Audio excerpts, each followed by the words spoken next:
The Gainbridge Super League returns for the first time in 2026. We're at the Cotton Bowl as Dallas and Brooklyn clash for the 6th time. Today, Dallas Trinity FC hosts a special match day here at the Cotton Bowl as they celebrate Black History Month, honoring the history, culture, and impact of Black excellence in our game and our community. Out in the fan zone, fans can check out Black-owned businesses and activations that highlight creativity, entrepreneurship, and community pride. It's a great opportunity for Dallas Trinity to come together, recognizing the past, celebrating the present, and looking ahead to the future, all while enjoying pro women's soccer this afternoon at the Cotton Bowl. Alongside Jade Barquette, I'm Michael Watring. So great to have you with us here today. We look back at the first half of the year. Dallas, hot and cold. They won their first 3. Winless in 6 in a row. Now they're unbeaten in 4 in a row, but still above the playoff line. Yeah, they got into a little bit of a groove towards the end of the fall. There are 6 goals in their last 4 games, 2 clean sheets on top of 3 wins, no losses, just tied to that gritty Lexington team that last part of the fall. But this team needing some direction and got it here in the fall break. It's a new man in charge in Nathan Thackeray. He signed officially on January 20th. We'll talk about his journey as well as what this team has gone through, having a lot of time inside, not being able to really practice outside. But he ended the 2025 year as the acting head coach of the North Carolina Curd, nearly getting them into the NWSL postseason, and what his influence will be with the team. We'll chat about that right at the outset of the match. Conversely, if you look at Brooklyn, they are this close from being a playoff side themselves, and they ended the first half with one of their best performances of the year, a 3-0 win against Tampa Bay. It was their largest win of the season so far, and this is a team who is starting to figure things out at the end of the fall, ending on this huge high note. Kat Zimmerman with her first career brace in that match, and they want to continue their momentum here into the spring, rolling with the same squad they ended the fall with. This team is bought in on what they're trying to do in Brooklyn. And right there, Katherine Zimmerman, she had a brace in that match. In fact, all 4 of her goals this season have come against Tampa Bay. Rebecca Cook also tied for the team lead. These 2 will be vital if they want to make that push in the second half of the year. They're definitely going to be driving the attack for Brooklyn. They're very decisive off of one another. Kat Zimmerman going to do the dirty work for Rebecca Cook, going to take a lot of shots from wherever. Dallas has to be aware of that from these 2 threats. Brooklyn has won 3 of its last 5. Dallas unbeaten in its last 4, and in the head-to-head series, Dallas has won the last 3 by a combined 10 goals to none. What happens here today? We kickstart the 2026 year for the Gainbridge Super League when we come back.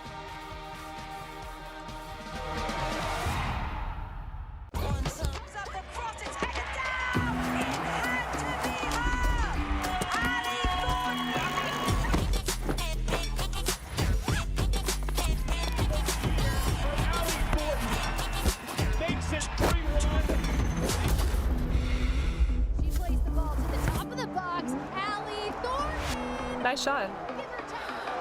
Let's play.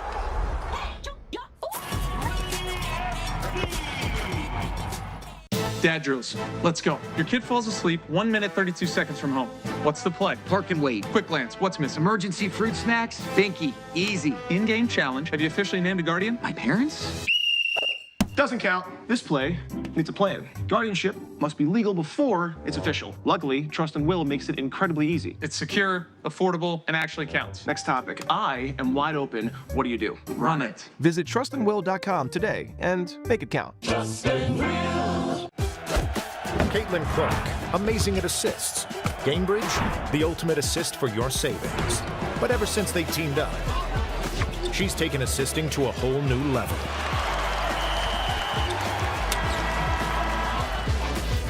Caitlin Clark, great at assists. Gainbridge, great at assists for your savings.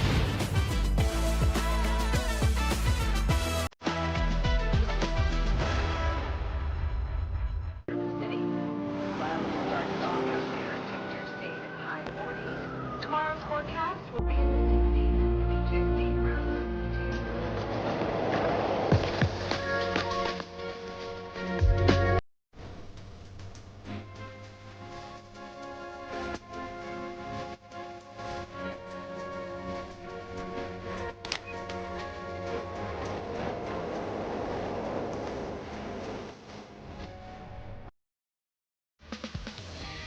Welcome back here to the Cotton Bowl in Dallas. Every child deserves the best start and strong finish in life and in sports. And as the official pediatric partner of Dallas Trinity FC, Scottish Rite for Children is here to make that happen with world-class pediatric and sports medicine care. With that, we take a look at the starting 11s for these two sides, presented by Scottish Rite for Children. Here's Brooklyn. From the last game that they had in the fall, they only have 2 changes. Mylena and Jordan Thompson will step into the starting lineup. Just look out for Jess Garziano. She's in the midfield right now. She leads this team in assists with 4. She'll take the ball up the pitch, look for those playmakers and Cook and Zimmerman who are threatening in the box. Conversely, for Dallas, 6 players on the roster today have scored against Brooklyn in their career, including 3 starters. They also have the 3 new players they added to their roster in the starting lineup in Stainbrook, McCamey, and Lauren Flynn. You see there on the right side. All these players are going to be key in just their development this spring. And look at Danielson up there. She'll be playing in that 10 almost as a false 9, her head coach told us, just to see if she can make any difference for them tactically up there. Fans, as Dallas Trinity FC continues to build toward an exciting spring half of the season, they're proud to welcome a new leader to the club. Nathan Thackeray brings a wealth of experience, a passion for the women's game, and a clear vision for what's ahead. He's ready to get to work, connect with this group, and help take Dallas to the next level. Let's hear from Nathan as he shares his excitement for this next chapter. I'm excited for a new challenge personally. Stepping into the head coaching role will be different for me, but I'm excited to get going with a new group. I'm also excited to see how we can try and advance the current team. Previous staff have done an unbelievable job to get them where they are. It's now our job to see if we can enhance certain things and try and apply new skills or new teachings. So I'm excited to see how they adapt to that and how they apply it to the field. I'm also hugely excited about Dallas Trinity and the community to see how we can spread the word of this female soccer organisation across the city of Dallas, where it's a hotbed for soccer. So that's the most exciting things to look forward to.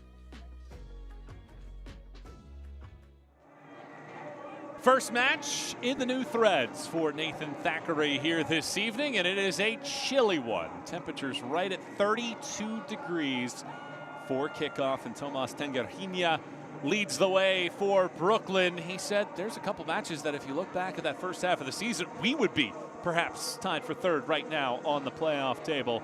And now he tries to guide his group on the road here to Dallas to start off the 2026 calendar year for the first time. Brooklyn in the gray and black kits. It's the maroon kits for Dallas, and we are underway in the Gainbridge Super League for half number 2 of year number 2 of the Super League. Michael Watring, Jade Barquette, and the rest of our team with you here for today's meeting. 4 in a row unbeaten for Dallas Trinity. They sit in a tie for 3rd on the league table. Conversely, Brooklyn has won 3 of its last 5. They sit in 7th, but 3 points off the playoff pace right now. Jade, what are you most excited to watch in this match? I'm really excited for these teams just to come back and play in the second half.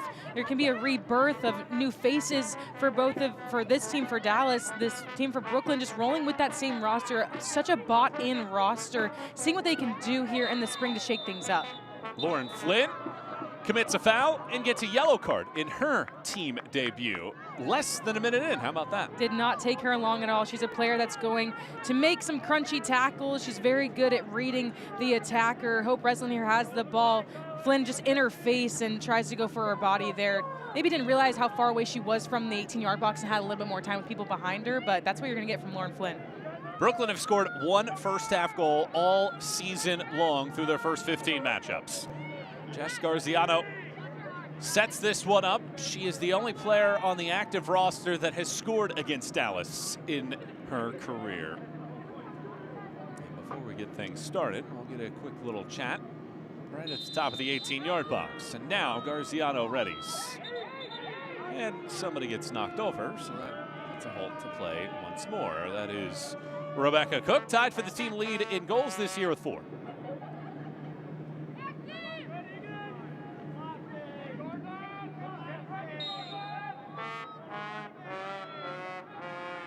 Garziano guides it into the 18-yard box. Headed out of trouble. Lancaster chips it forward.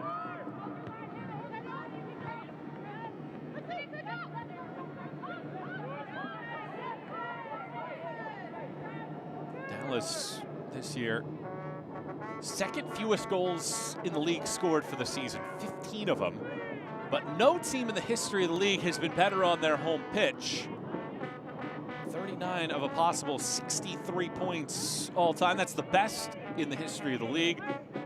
They have allowed the fewest goals here in the Cotton Bowl in that stretch. Just 19 goals allowed in 21 matches.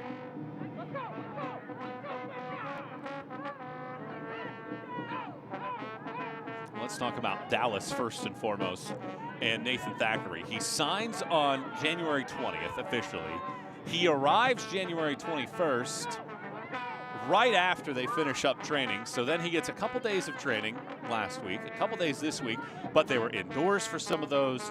It has been a quick and abrupt start for his tenure in Dallas, but it's one that he feels like is going to take some time perhaps to make things happen, but understands that there's a chance. Flag up here for offside on Zimmerman.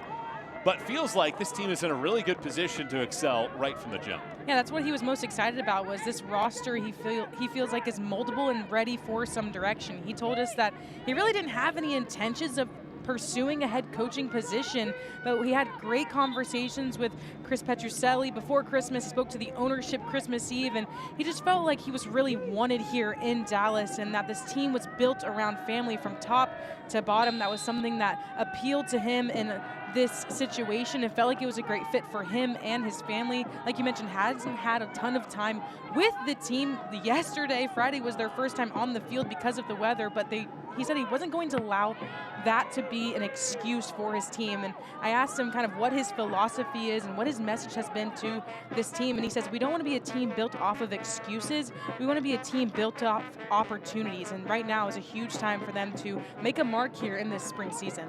Yeah, he joked with us that he's missing his truck, but of course he's missing his family as well. And because of the weather, they were supposed to come to town on Sunday. They now have to delay that. So he's in a new place without his family and, of course, without his vehicle. And then, and with all that ice that has certainly hampered things, but also has been in this situation now within this group where they're having to accelerate their learning path. And his expectations for this match was pretty short and simple. Yes, you want to win. Yes, you want to excel in all aspects of the game, but he's looking at small little areas. Can Yenny Danielson excel in that false nine role? Can some of the players use the right language within their game model? If he sees that happen, then he feels like this team has had a successful opening match.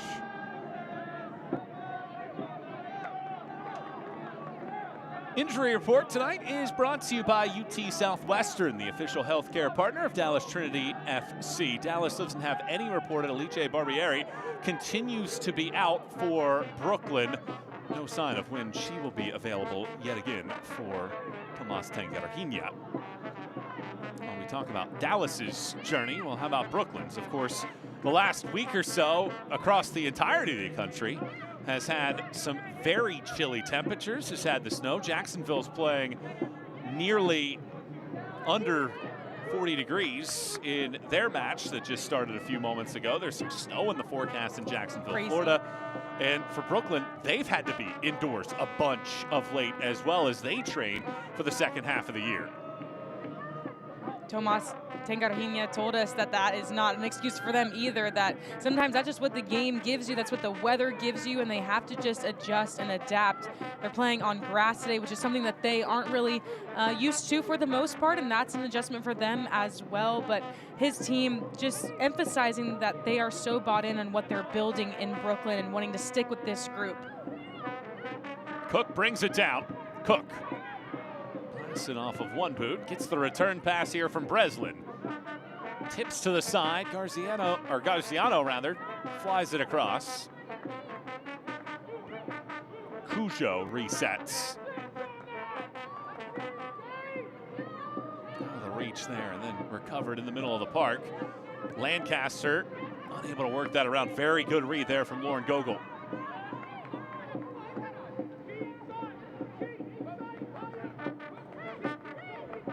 Temperatures will hover right around freezing the entirety of this match. Salute to the fans that made it out here for this one. Nathan Thackeray with a simple message to the fans. Be one of the first 100 to get one of those seat pads to keep your bums warm. I loved it. simple, to the point, and very enticing for fans to get there early. If I was playing right now, I would try to get into the pockets of sun on the field as fast as I could and as much as I could during this game until that sun went away. Lada defends well and earns a foul to set up a free kick. Brooklyn coming on the road for this matchup. There's a lot more pockets of sun during warm-ups, and since those have dissipated to slight little slivers on each end of the field.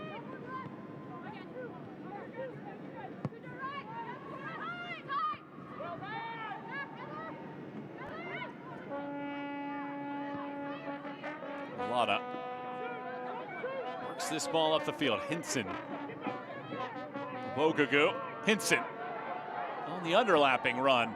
Hurls this across. Lancaster heads. She scored in 2 of the last 3 meetings between these teams and gets the first shot of the match.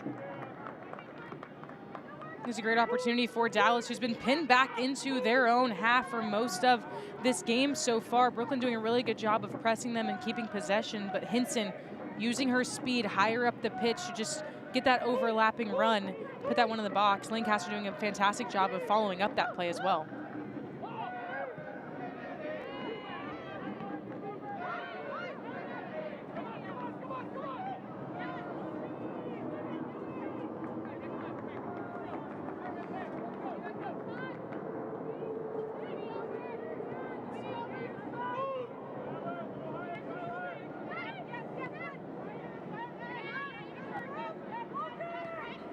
One thing that Nathan Thackeray said is they want to have more possession and be cleaner defensively. Cook gets an angle, and that is that cleanliness defensively. Hannah Davison slides over a second-team All-League selection last year, punches that out. She had to go to ground there at that last second, trying to push Cook towards the outside, but Cook using her speed right there to just penetrate into the box, almost got that cross off that was really close to that front post. Corner kick presented by Cornerstone Capital Bank. First one of the match for either team. And it comes here for Brooklyn. Jess Garziano, 24 years of age. Went to school at St. John's. Lifts this short. And Dallas gets the first 2 and only 2 touches there to get it to midfield. 10 minutes in. We're scoreless in this matchup, as they are between Sporting Jacks and Carolina in the other match ongoing today. It's part of a quadruple header here on Peacock. Hope you can stay with us throughout the day for the Gainbridge Super League. Michael Watring, Jade Barquette, and the rest of our team. Delighted to have you with us. Hopefully you are nice and cozy and warm on this Saturday late afternoon in the Lone Star State. Breslin, Zimmerman, Garziano finds that sliver of sun, but gives it away. Zimmerman defends. That ball splashes down. Garziano lifts it across. Cook was salivating, but Bogugu comes back to guide it out of the area with some help there from Hinson.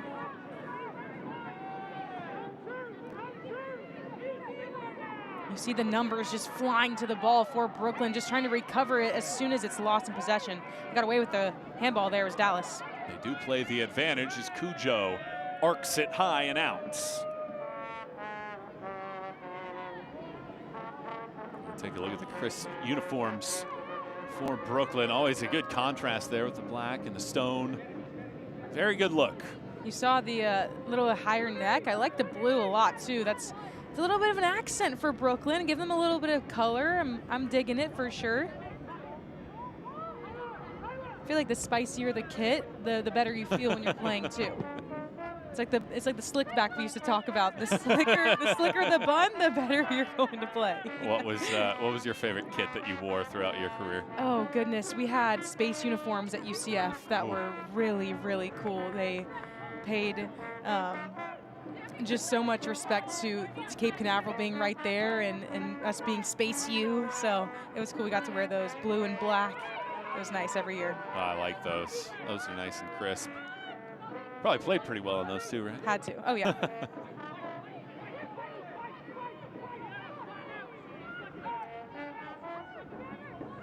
a look at Tyler McCamey. Her first professional start in this matchup here today. A couple teams in the NWSL a year ago, including North Carolina with Nathan Thackeray, and earns the starting role for this matchup as her team gets this ball down at the other end of the field. And a long throw coming here as Hill slides that out. Flynn bounces it into the 18.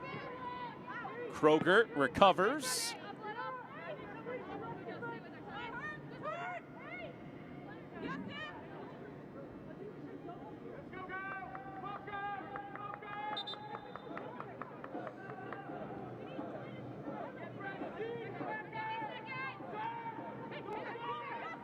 Stainbrook, one of the new faces here, coming over after 2 seasons with the Washington Spirit.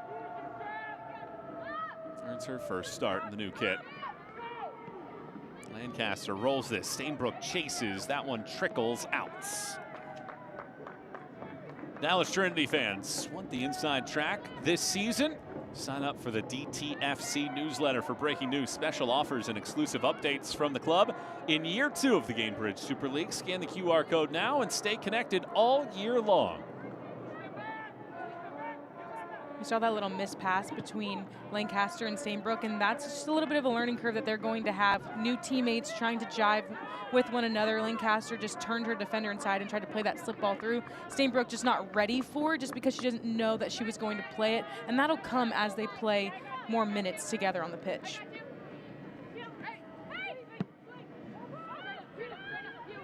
Well, that is part of the learning curve that Brooklyn had at the beginning of the season. Tomas Tangerina in his first season. A lot of fresh faces in Brooklyn. Same faces in Dallas for the most part, but a new coach. Abogugu glides past that first defender, and in the end, it's just a goal kick. Chioma, 1 assist shy of double figures, would be the first player to reach that mark if she's able to do that in this matchup. Of course, there's a couple other players sitting at 9 as well, so it is a race between that trio to get to number 10.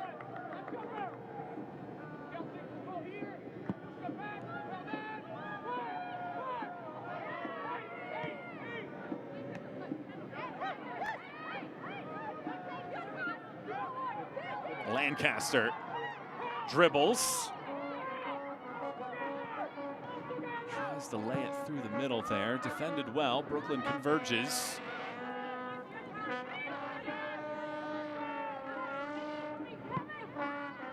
Brooklyn has given up 14 of the 20 goals that they've allowed this season in the first half. So if you're going to get to them, you have to do so in the opening 45. Enter the Gainbridge Back to Play giveaway for a chance to win a prize pack, including signed goalie gloves from Brianna Scurry and more.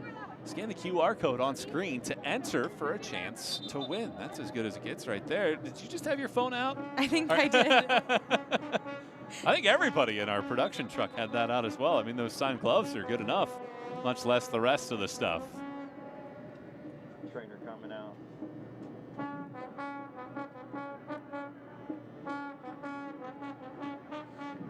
Our first knock of the match.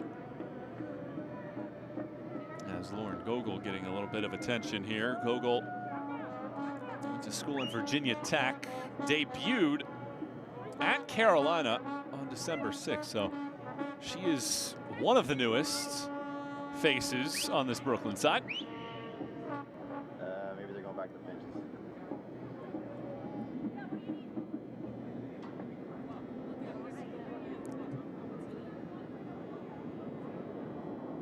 So I did scan the QR code, I will admit.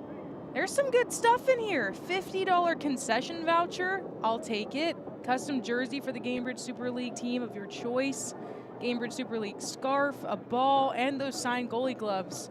That's a pretty good prize pack. That is a good prize pack. You and I have been talking about some swag. We saw the shirts that Dallas were wearing today, and I think that those are going to be a hot commodity once they come out. I do think so. I pre-sold order is in, pre-sale order is in, so I hope to be getting those soon.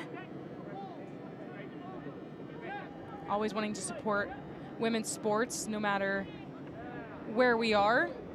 It's a black and white t-shirt that says "Rooting for Women's Sports." It's part of the Play a Society line that, of course, features heavily in the WNBA.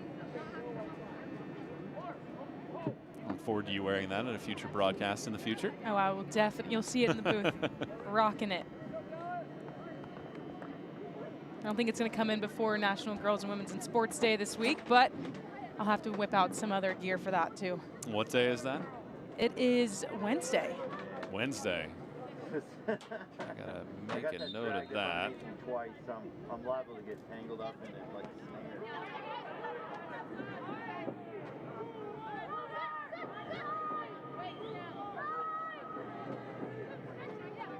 Usually never have that problem. I don't know what's different today. It's almost like my headset cable's 100. Flynn nods this. It trickles back. Lancaster had a piece of it for a moment before it rolls out. Vogel back on the pitch after getting taped up. Dallas, a lot of possession on this end of the field. Will it translate to a shot attempt? Good trickling ball in. Danielson tosses it across. Stainbrook. Flynn. Danielson circles. Skies it across. Stainbrook gets back to it. Abogugu. Hinson hits it hard. Right into the waiting pause there of Doherty. And the first save of the match. Challenge for either side. That was a great team effort by Dallas. This ball just chipped over, and this cheeky touch by Abogugu, you'll see it with her shoulder there, and then Hinson coming from a defensive position all the way up to rocket that shot with her left boot. Great opportunity there for Dallas. When they have the numbers up the field, they are coming in droves. They push high, but they also want them to work back defensively too. Nathan Thackeray wants this team to be a team that can be aggressive, somebody that can go forward on a consistent basis and have that ability to attack. Not just shots for the sake of it, but quality within their shots. And it's a Dallas team that, yes, they're unbeaten in their last 4, but they haven't had double-digit shot attempts in any of those 4. In fact, they've been outshot by 43 shots in that stretch. Opponents have had at least 12 shot attempts in all of those 4, so it has been slanted in that direction, and that's the areas that he's trying to figure out. How can they be more attacking and dangerous in the attacking third, and a little bit more compact in the defensive third? And he feels like this team has the capability of doing that. Now it just is going to be getting the training, getting the games in for that team to be able to ultimately be successful in those areas. Yeah, he said in the short amount of time that they've had together, they have focused the most on their relentless pursuit of scoring goals. You've seen it in the opportunities that they have had. They put the numbers in the box. They're getting creative with how they're trying to create space around this back line of Brooklyn. And then after that, he just wants to be a consistent threat, like you mentioned, be purposeful in their possession with the ball. Ball rolls along here. Garziano chips it in. Wisner pokes it away.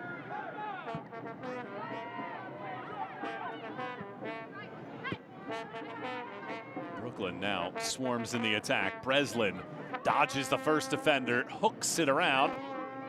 Breslin on her backside nearly got up in time to rescue that. Instead, it's covered by Lancaster.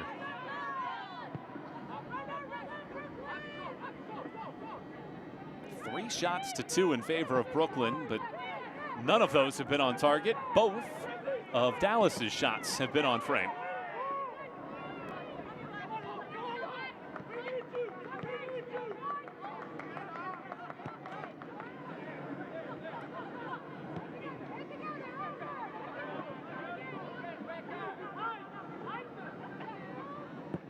Wisner hits that ball across the field.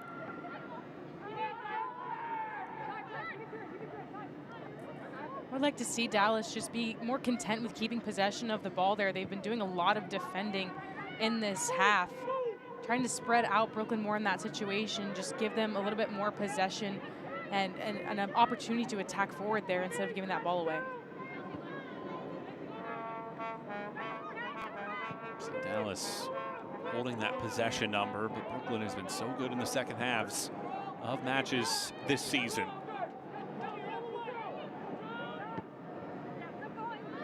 Gear up for year 2. Rep Dallas Trinity FC with the latest scarves, kits, and merch. Be one of the first to own part of the newly released Trinity Flair collection, on sale now. Visit shop.DallasTrinityFC.com today and show your colors all season long.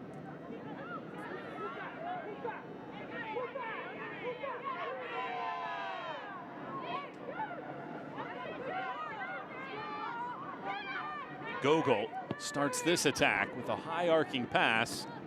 Wisner covers it cleanly. Stainbrook tries to play Lancaster along. Gogol reaches it first.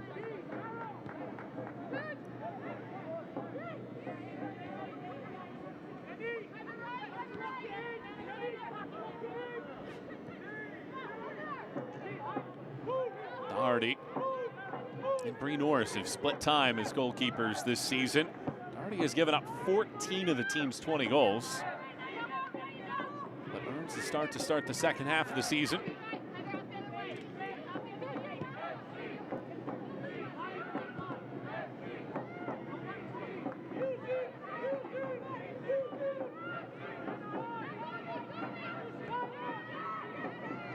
Good pressure here. Garziano forces this clearance from Davison.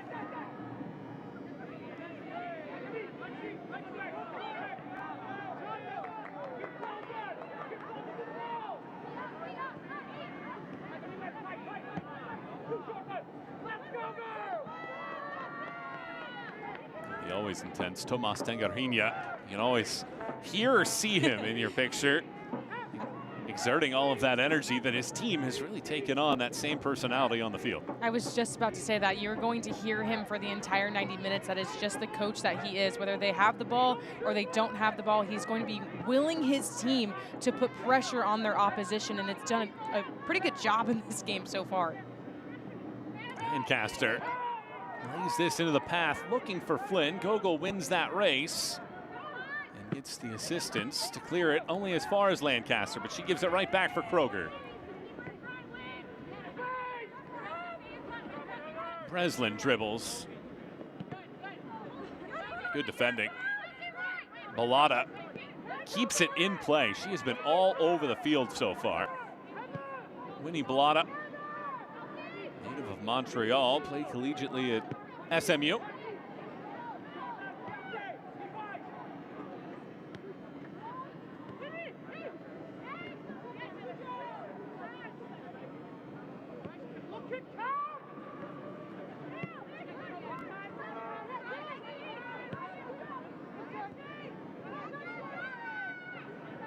Quick turn here from Zimmerman. Balata again, she was just on the other half of the field and now covers that one and knocks it out. Select is the official matchball supplier of the Gainbridge Super League and many elite leagues throughout Europe. Visit us.select-sport.com for the latest Select products, specials, and more. Select, the player's choice.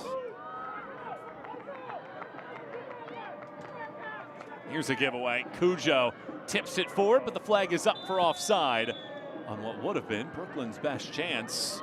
Right read there, just not enough time to get back onside for Garziano. And that's what you're risking when you're playing such an aggressive game up top. Once you lose the ball, try to recover it back, and your team does, you might be in that offsides position. So those little details for Brooklyn that they're going to want to clean up if they're going to play this style. It's working for them. Dallas is making mistakes, and they do have a lot of possession in Dallas's defensive half, but you're going to be called offsides when you're trying to play that aggressively. And Garziano right there, prime positioning, but just on the other side of the back line. Tomas Tengarrinha really embraces the underdog role. He said that with less, we feel like we can do more than any other team in this league. And it's a group that has been in so many tight matches this year. So many different games have come down to the final moments of contests. And from that very first game when they set the league aflame after knocking off the defending champions 2-1 on their home pitch back in August, they have put the league on alert. Now trying to come on the road here to Dallas, pick up 3 points, and make a push to get above the playoff line. It's been a grind for Brooklyn. That middle part of the season for them were a ton of ties and some losses as well mixed in there, but they found a way to stay together as a group, and he said that it just makes him proud to coach this team. Zimmerman can't beat Davison to it. This is also a challenging part of the calendar because their last 2 matches before the winter break was on the road. Now they go Dallas, Fort Lauderdale, Spokane, Tampa in their next 4 matches, all on the road leading up to mid-March.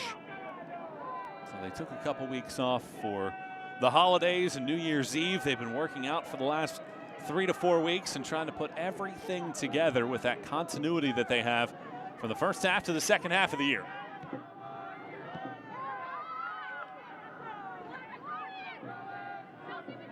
Gogol. Good redirect. It is Cook. Cook slithers past the defender, taps it over. Davison slides it away.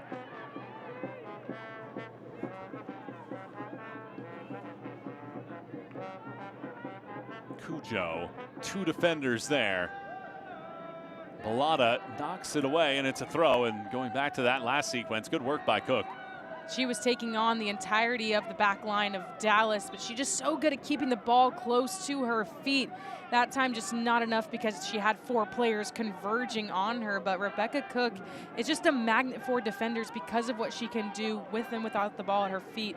At that moment, if she had just a window, it was going to be a shot. Another ball in. Henson knocks it away. Stepping up, Breslin blasts. And it's out for a goal kick. Pretty good chance there. Breslin, the first one to pounce.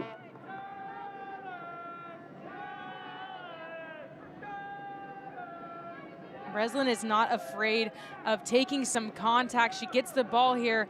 In that second ball, Balada is lucky that there wasn't almost a foul called there. That contact was close. If Breslin would have fallen, they might have played advantage there, but also inside the box, so you never know what the referee is going to call in that moment. But another opportunity for Brooklyn right at the 18 for Dallas.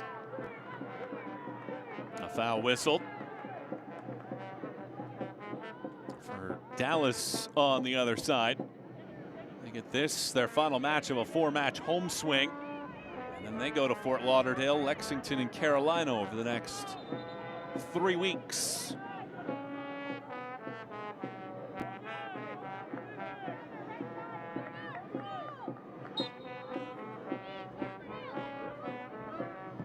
Garziano lofts it in, but right into the waiting paws of McCamey. And right at the half-hour mark, we remain scoreless. Fans, mark your calendars and make plans to be at the Cotton Bowl on Saturday, February 28th, as Dallas Trinity hosts a can't-miss night of soccer. The club will welcome NWSL side Houston Dash for the I-45 showdown, a highly anticipated friendly matchup between 2 Texas clubs. It's a special night of pro women's soccer right here in Dallas, and you won't want to miss it. Get your tickets now by scanning the QR code on your screen or visiting DallasTrinityFC.com/tickets. It'll be a fun night. Prelude to the start of the NWSL season, and always fun to see the women's professional leagues get together for matches. That's kind of how Tyler McCamey became accustomed to her now head coach. He said that she played in a friendly against DC Power when she was training with the North Carolina Courage, and just kind of got familiar with her there, and now she's the starting goalkeeper for his team. You never know when these things can happen. Take a look at the tug of the jersey there from Cujo. Cujo started her career in the NWSL with Gotham, last year with DC Power.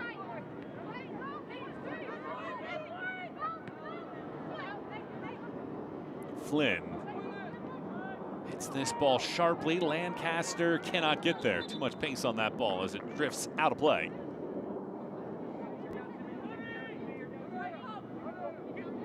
It did take a deflection, so it will be a throw here as Flynn settles.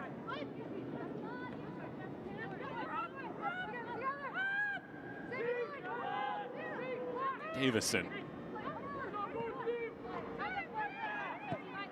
Balada gives it away. Misreads that. Garziano springs into the attack. Zimmerman to the right.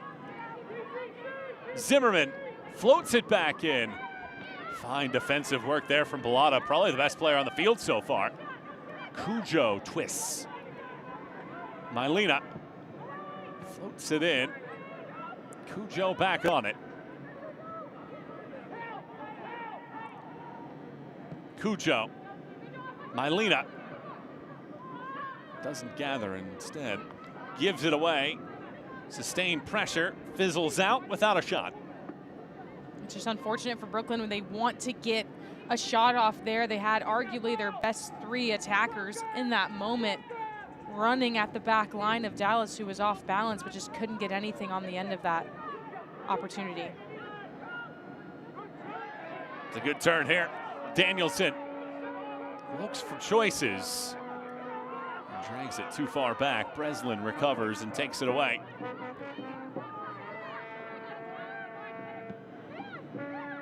Another giveaway. Right back onto it.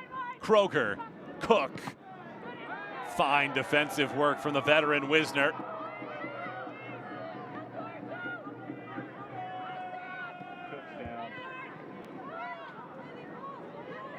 Cook's down. Cook remains down.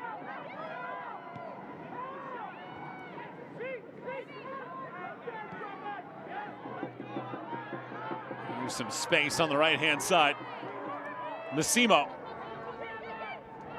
Drifts, lays, Lancaster can't hold on.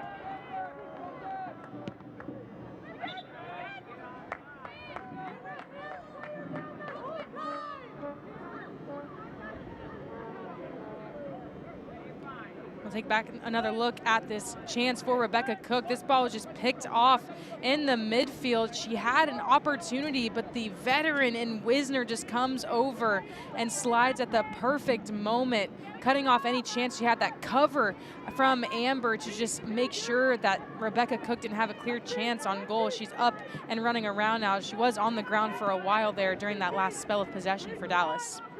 It's a very similar feel to the matchup that these two teams had back in August. Dallas winning 1-0 on this field. Maya McCutcheon's goal in the 13th minute. The difference, the teams combined for just 18 shots on that day. So far at 6 combined shots on this day in the 35th minutes. Abogugu resets, and with 10 minutes to go in the first half, we're looking for our first goal of the 2026 calendar year in the Gainbridge Super League. Also scoreless between Sporting Jacks and Carolina. Alongside Jade Barquette and the rest of our team, Michael Watrain, great to have you with us here for this matchup. Abogugu springs into space, gets nudged to the surface, well defended by Kelsey Hill. And Brooklyn clear the area and draw a foul as well. Hinson commits it on Mylena. Well, it started with a perfectly timed run by Abogugu, gets this one in stride, and Hill does a really good job of recovering. Extends her arm just a little bit, but not enough contact for it to be called.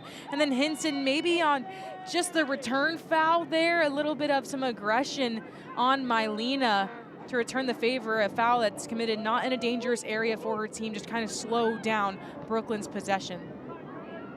Dallas is the second best home team in the league. They have 13 points and 4 wins on the home field. Meanwhile, Brooklyn is the worst road team in the league. Only 5 points secured all season long. Granted, they did pick up 3 in their last road matchup.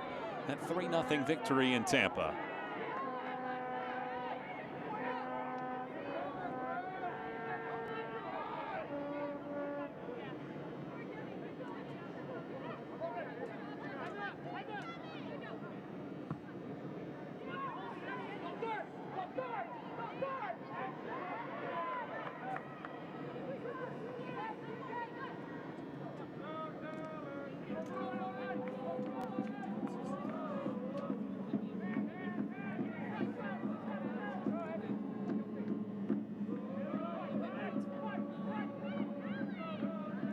Here's Cook on the twirl. Zimmerman. Breslin joins the fray. Kroger accelerates. Cujo.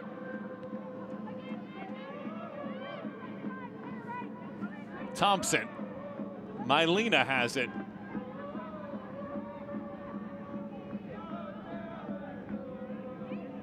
Mylena wins a corner. Second one of the match for Brooklyn, presented by Cornerstone Capital Bank.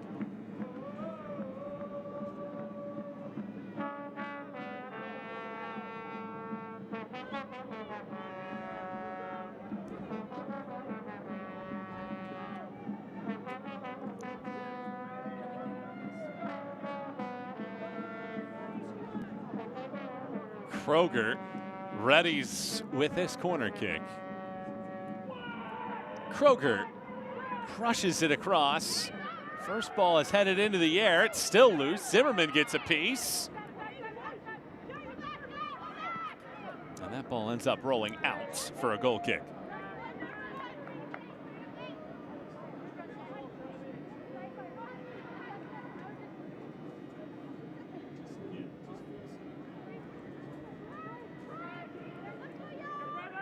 Just like we've got the backs of Dallas Trinity FC, Trust and Will always has yours, helping families protect their legacy for generations. Start your plan today at trustandwill.com.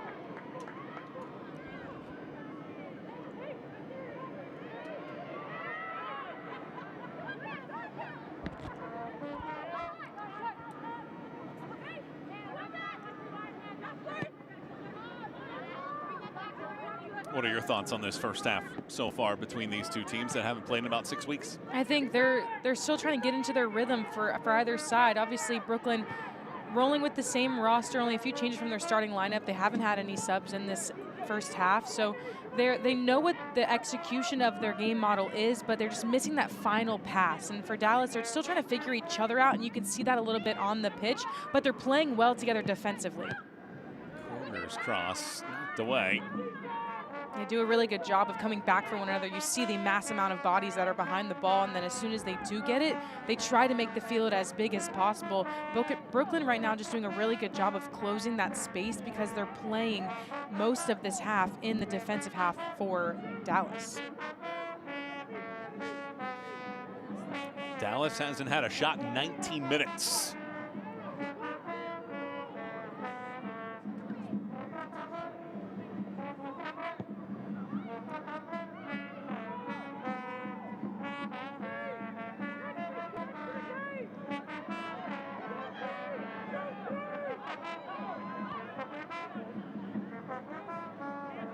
Out of the reach of Lancaster this time around. As we close in on the final 5 minutes or so of this first half.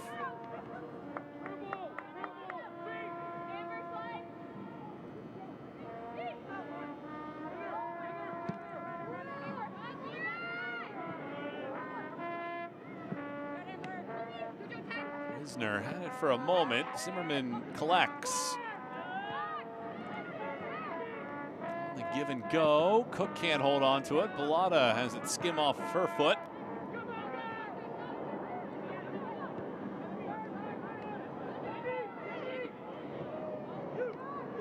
Danielson. Ball given away. Massimo.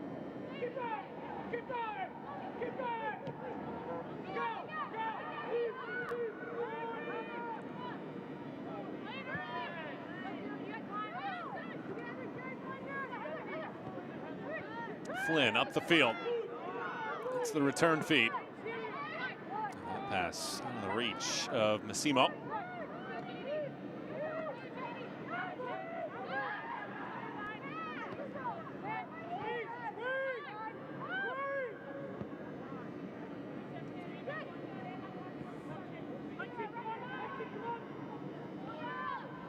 Cook comes back, grabs it.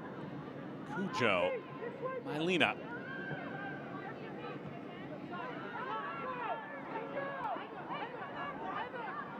Sides looking to get a grasp of the game here in the final few moments of this first half.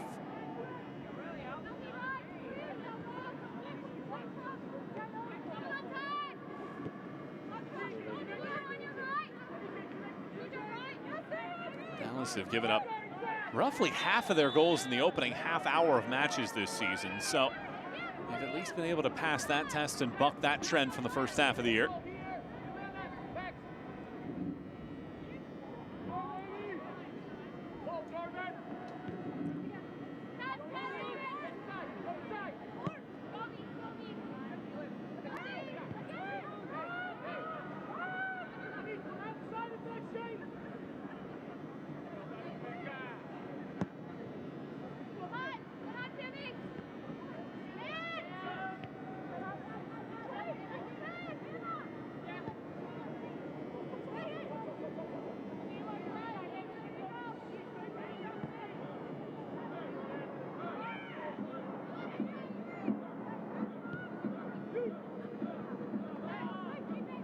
Stainbrook retreats and resets.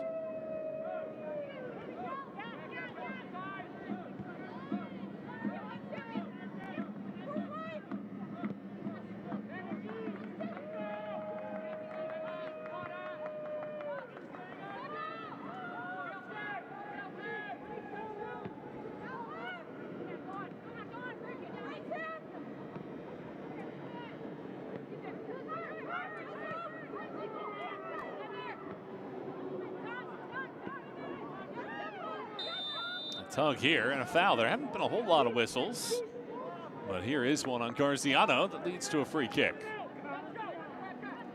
The Gainbridge Super League season is in full swing. Visit GainbridgeSuperLeague.com for all the latest information, analysis, and insight into all things Gainbridge Super League.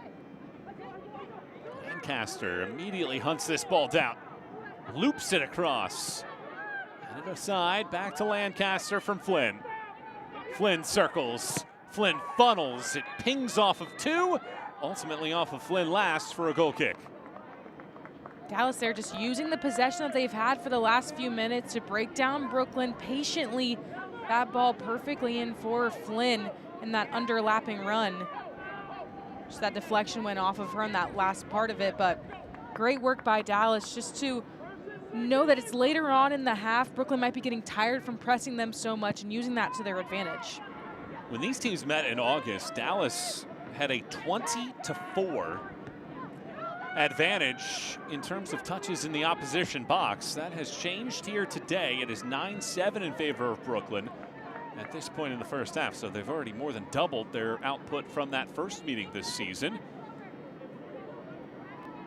And both teams trying to find their way to score. We haven't had an official shot from either side in this match since the 29th minute, when Hope Breslin blasted a ball off target.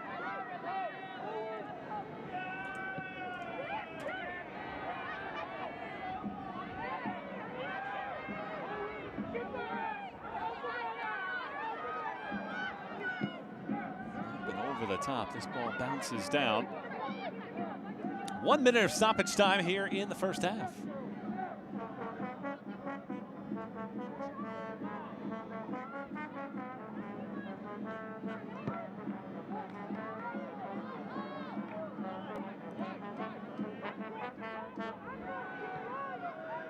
Mylena. Too much on that. Looking for Garziano. Likely one of the final moments of this opening 45 minutes of play.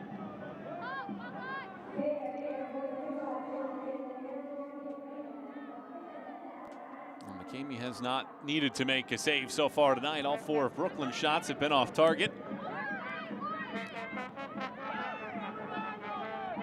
Danielson.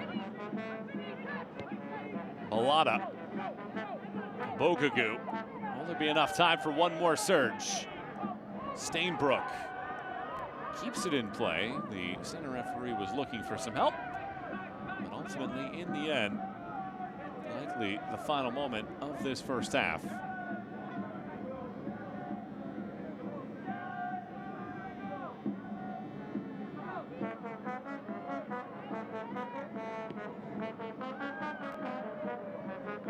Bogagu takes over here. Generous amount of stoppage time here in the first half. I thought Doherty was just holding on to it because she thought the whistle was going to be blown for half.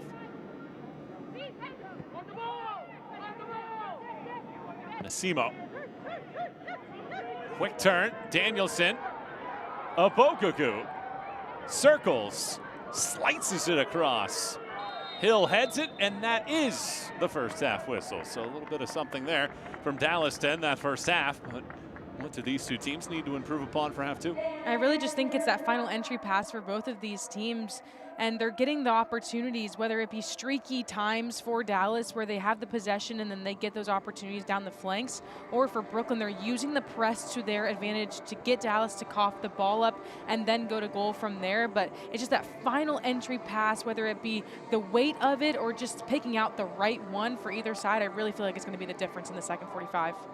Well, 45 minutes down, and it is a scoreless matchup so far here between these two sides to kickstart the second half of the campaign. Dallas has been so good at home this season with 4 wins in their 7 home matches. Brooklyn on the other side, the second half is where they excel this year. So 45 minutes down, 45 more minutes to go. Dallas and Brooklyn settled into a nice Saturday tussle here between these two Super League sides. The Trinity nil and Brooklyn nil at the break. We'll step out for a break. Halftime report comes your way when we return.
We all have goals.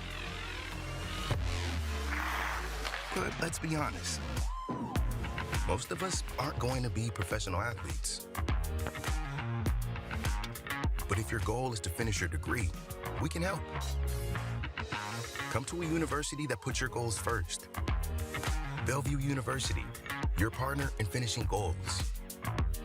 A dream too big to measure, a will too strong to break. While others played, she prepared. She worked. Every sacrifice, every setback, every moment changed with this. While others saw limits, she saw a challenge. Every rep, every step, proof she's not finished. She's not just coming back, she's coming back stronger than ever. Scottish Rite for Children. Champions caring for champions. This is UT Southwestern Medical Center, and this is where a spark happens. This is the teamwork that fuels it, the mentors who shape it. And this is where it comes together, with this care team connecting the dots, all leading up to this moment right here at UT Southwestern, where discoveries change lives. And this spark is just the beginning. Follow your spark at UT Southwestern, the #1 hospital in Dallas-Fort Worth.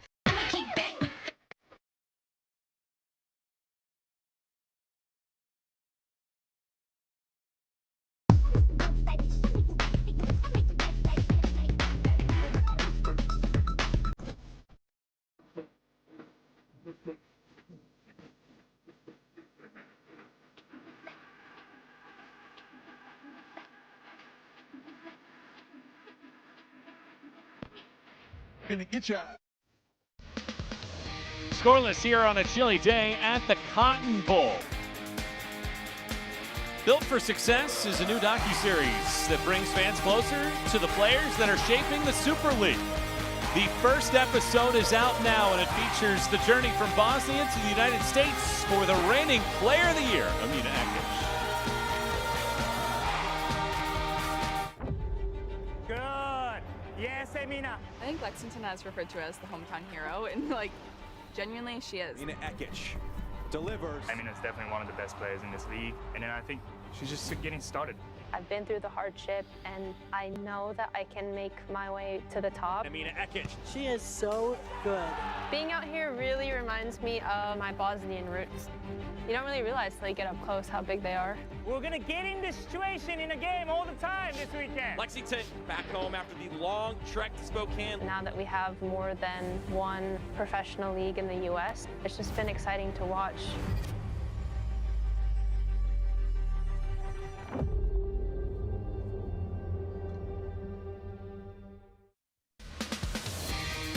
Tonight, as the club celebrates Black History Month, they also recognize the power of service, unity, and community. Earlier this month, Dallas Trinity FC players had the honor of marching in the City of Dallas MLK Parade, standing alongside community leaders, families, and organizations to celebrate the life and legacy of Dr. Martin Luther King Jr. and the values he championed. This moment is about more than soccer. It's about showing up, giving back, and being part of something bigger. Let's take a look.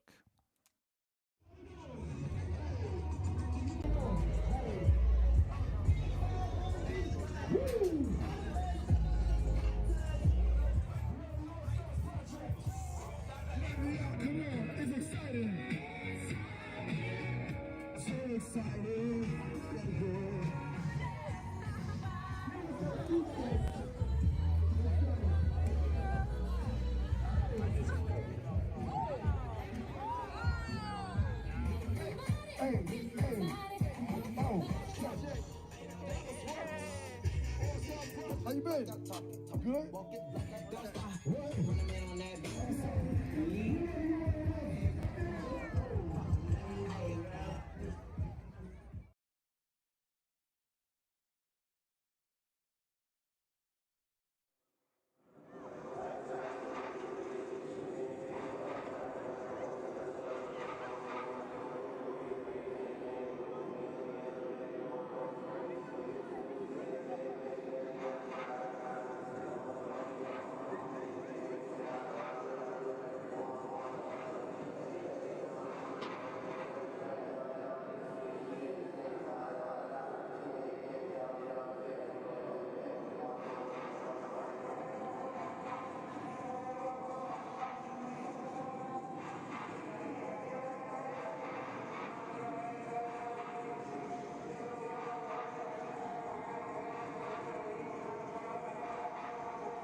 Back here in downtown Dallas. Temperatures right around freezing, and these two teams haven't been able to find a breakthrough so far in this matchup. Michael and Jade back with you here as we look through the Gainbridge Super League first half highlights from these two sides. And for Dallas, this was their best chance. It came in the 19th minute, and it turned out to be their last shot of the first half. Yeah, it really was. A couple one-touch passes, and then this rocket from Hinson was all they could really muster, but it was a shot that was right at Doherty, so nothing really challenging her there. They did move the ball from one side to the other, which did help them, but it just wasn't enough. And then here, some giveaways could have cost Dallas here in the first half, but great cover defensively. You'll see it right here from the vet in Amber Wisner. Really just cut off anything from Rebecca Cook there, who has great tenacity with the ball at her feet. She's really good at cutting in and out, but Wisner just cut off any chance she had after that one-touch cross she tried to play in. The veteran slams the door there. These fans hope that not just they can warm up, but the teams on the field can warm up and Dallas can get a goal in the second half. Our second half comes your way when we come back in a scoreless match.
Both goalies are pitching clean sheets so far in this matchup. Scoreless between Dallas and Brooklyn through 45 minutes of play. Michael and Jade back with you. And before we start half number 2, let's take a look at the league table. And things are very fascinating. How about the reigning league champions sitting on 10 points? Of course, we saw Spokane make that huge run at the end of last season.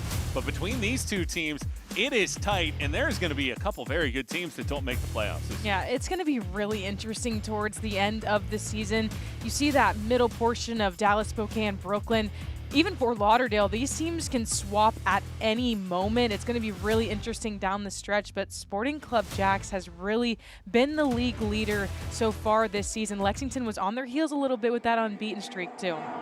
Sporting Jacks usurped Lexington for the first time since week 10. There is a different team atop of the table, despite the fact that Lexington has that 15-match unbeaten run rolling, but 5 wins, 9 draws. They entered the weekend a point off of the pace here in the Gainbridge Super League. Coming up later on tonight, Tampa Bay plays host to Spokane, and Fort Lauderdale plays host to Lexington. That is 7:30 Brooklyn time and 6:30 Dallas time.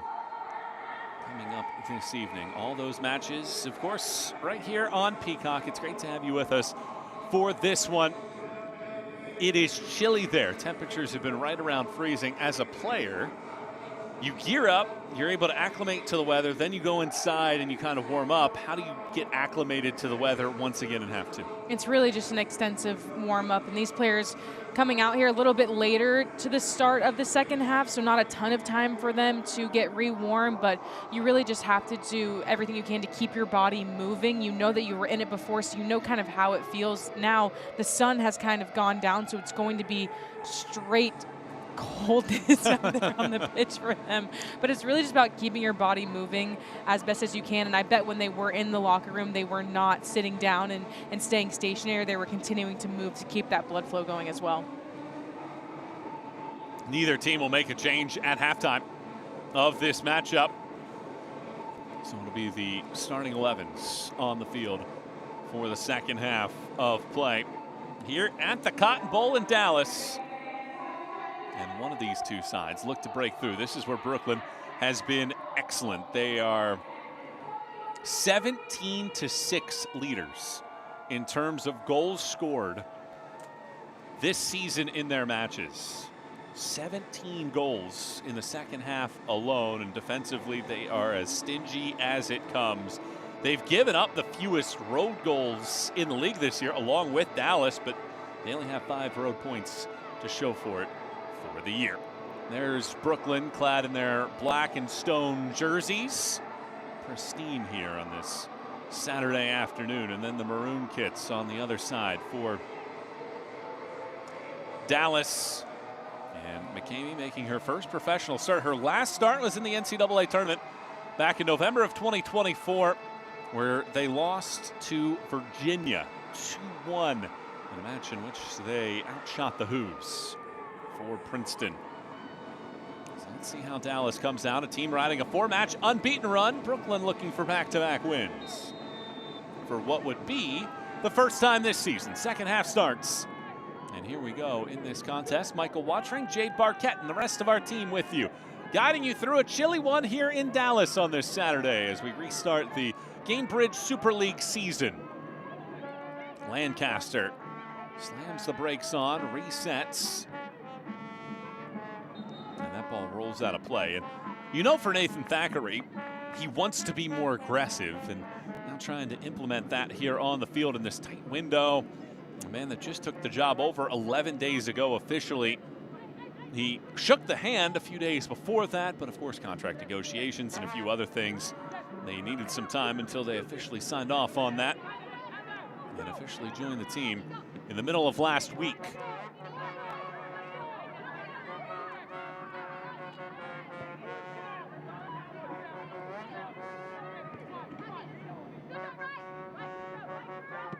Davison.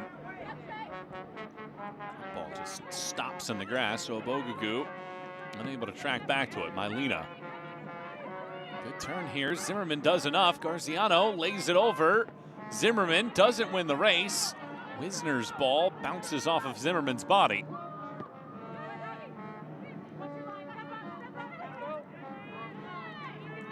Mylena. Taken down by Balata. And a free kick in a really good spot here for Brooklyn. Mylena just kept the ball away from Balata there the whole way through, used her body to turn her defender, and then Balata was beat, tried to just get her toe in there to try to get a piece of the ball, but Mylena was at least a foot in front of her, and that's going to be called for a foul every time. Right outside of the 18, though, a dangerous position for Dallas and a prime opportunity for Brooklyn. And they have one of the best servers in the league in Jess Garziano, who leads the team with 4 assists for the season. But it looks like Kroger is going to get the honors here. Second season with the club, one of the few holdovers from last year. Kroger lofts it in, and it's headed away. And out of danger for a corner kick from Bellata. Always nervy when you head that ball back towards your own goal instead of away. I know that feeling all too well. Never an own goal from it, but definitely some deflections that were close, and that one from our vantage point almost looked like it was going in. A Cornerstone Capital Bank corner here. Kroger lines it up. More room to work with as she crushes it to the back post, headed through the middle as it trickles right into the waiting palms of McCamey.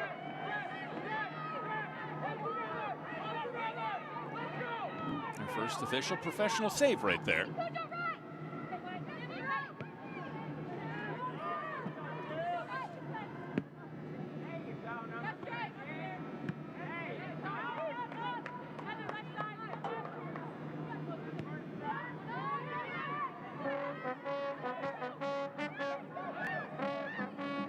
Space on that right-hand side, but instead it goes over the top. Lancaster wanted it, they just couldn't get the angle.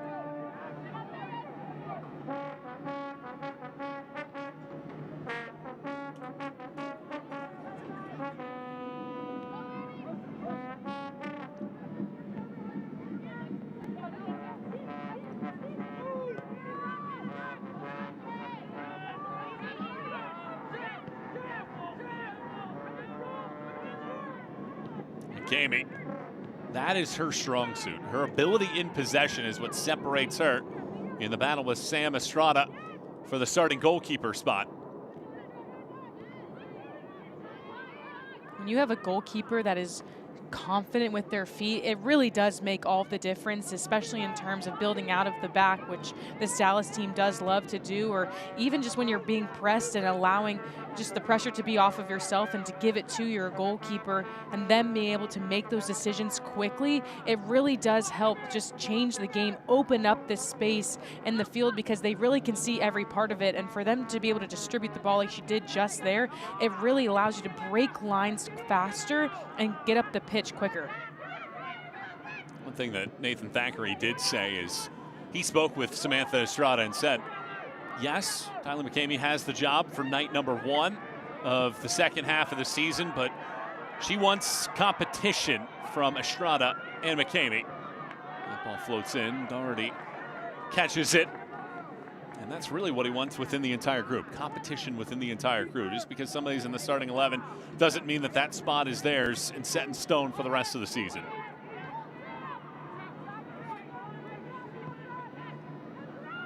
Chases. Davison has been really good in central defense in this matchup.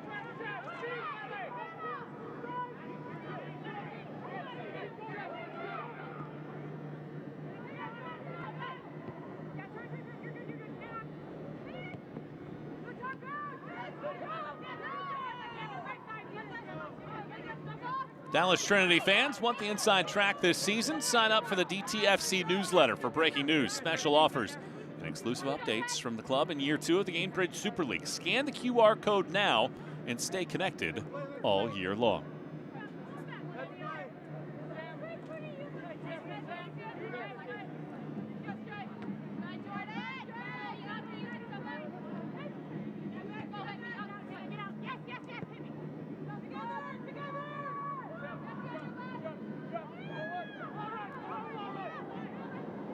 Heavy touch there, Davison. Maybe her only mistake so far, but she does recover. Good maneuver there by Danielson. Hinson. Able to get it past Mylena. Wisner. Resets here. I have to say, as this second half has progressed, Dallas looks a lot more comfortable on the ball. They're spreading out this Brooklyn team. They're using their entire half to build up. You see them going back to Tyler when they are in possession, just making Brooklyn make moves so they can play through them and not being so tentative to go forward and making mistakes, whether that be square balls or just balls floated in the air and dying, and Brooklyn picking them off. They're really doing a good job of using the whole pitch. This ball over the top, but too much on it. Doherty picks it up. And that's really where they just have to clean it up. That final entry pass into the 18 for Brooklyn has really just been their Achilles heel in this game. They've done a good job, both sides, honestly, have done a good job of working their way up the pitch, but it's that last final piece that they can't put together just yet. Kroger. Gogol. Breslin nods to the sideline. Recovers. And a foul whistle. Well, to your point, how do you think that Jenny Danielson has fared so far, playing in a more advanced position in this match? I think she's done a good job. She's working back on both sides of the ball, honestly. She's playing that 10 where she's trying to force the issue up top and distribute higher up as well and get herself into the box. But on the defensive side, she's working back, reclaiming possession of the ball for her team, whether that be in aerial duels or just 1v1 defending, and then distributing out to her midfielders, but then also not forcing the issue too much. She brings the ball back and recalibrates her team, trying to create more possession as well. I think she's done a great job. A seasoned pro in Danielson. Nearly 250 matches in Finland, Sweden, and Scotland before joining this Dallas team last year. Well, this is kind of par for the course for this Trinity side. They entered with the second fewest total shots for the year. That's part of the reason why Danielson was pushed up in a more advanced role to try to unlock some things in the attack. Of course, Allie Thornton is not in the starting 11. She has scored 3 times against Brooklyn and a league best 16 times, the Golden Boot winner from last year.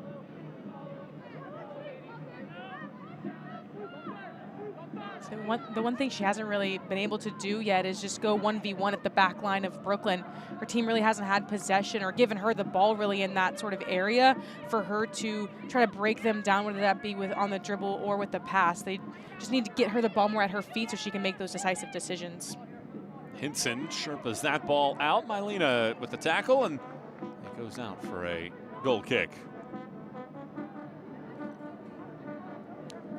Enter the Gainbridge Back to Play giveaway for a chance to win a prize pack, including signed goalie gloves from Brianna Scurry and more. Scan the QR code on the screen to enter for a chance to win. You definitely want to take advantage of that. It's not just the signed gloves from one of the greatest goalkeepers, if not the greatest in U.S. history. Zimmerman turns and puts it on the paws of McCamey. The goalkeeper makes a save there, but also the prize pack, you get the jersey. I like the $50 in concession That's tokens what I'm there. saying.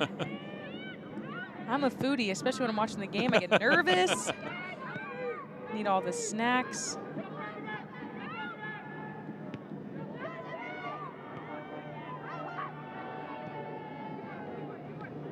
Brooklyn, more advanced positioning here. Garziano gets another corner out of this. This is the 4th corner of the match for Brooklyn. Dallas have had 0 corner kicks presented by Cornerstone Capital Bank. In their last corner, Jordan Thompson just headed the ball down and made Tyler make a save. All you need to do is disrupt the play a little bit in the box and anything can go in. A lot of congestion there in the 6. Kroger hooks it around. Takes a ricochet, it rolls back out for Breslin, and her volley attempt sizzles wide.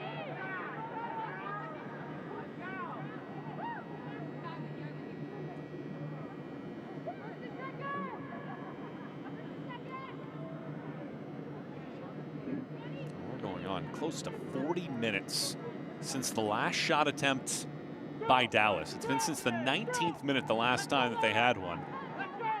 Brooklyn, it's a really good sign for their team that they get better as games go along, and that has been the case yet again today. Obogugu, too heavy on that, hits it out of play. Throw in for Brooklyn. And they have this relentless energy that, like you mentioned, it just seems to get better and bigger as the game goes on. And in part, it's because their head coach is just giving them so much encouragement from the sideline. He does not stop the entire 90 minutes, but also the belief that they have in one another. You can see it. They work for one another constantly. Lancaster picks this up. Lancaster laces! Cameron Lancaster scores against Brooklyn for the third time in her last 4 appearances and opens the scoring in 2026. Trinity lead 1-0.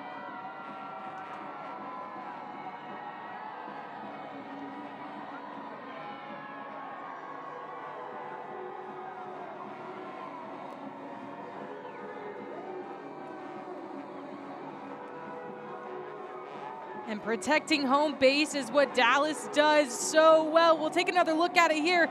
It's the newbie, Heather Stainbrook, who passes this ball off to Cam Lancaster, takes 2 dribbles, looks up, and just slots this ball perfectly into the far post. It's not about how hard you hit it, it's about the placement. And what a finish by Cam Lancaster. Her team was knocking on the door. She just takes this ball and finishes like a true pro.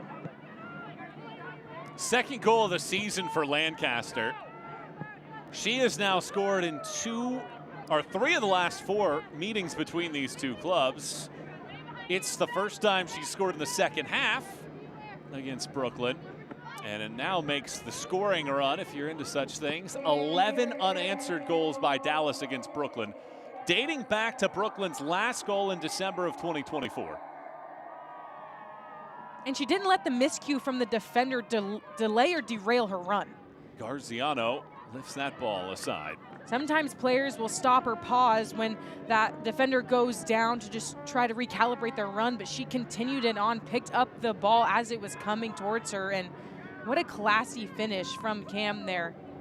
That angle almost impossible, but just slots it in.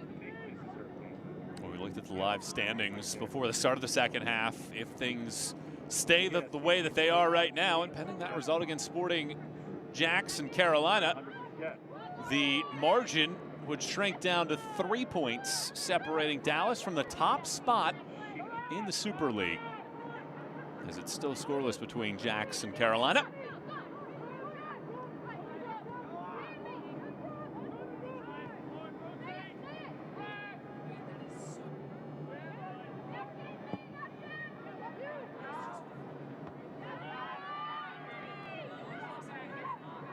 Zimmerman over for Cook. Cook cradles through the middle, looks for help. There's nobody there in support, and you can see her frustration as there's nobody on that right-hand side until Mylena joined. Mylena backspins it in. McCamey catches.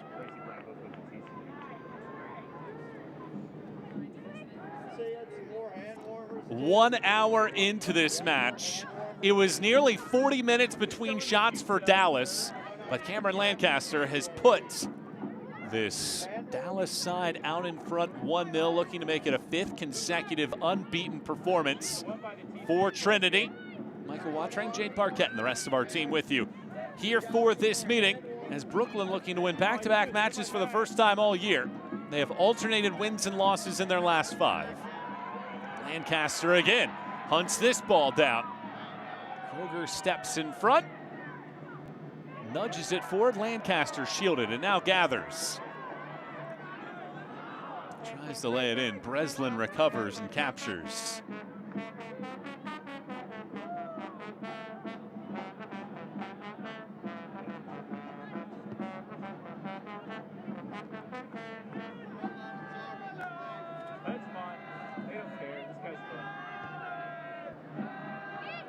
How does Brooklyn respond now? Down by a goal in a half in which they've really dominated. All told, they are out shooting Dallas 8-3 in the match.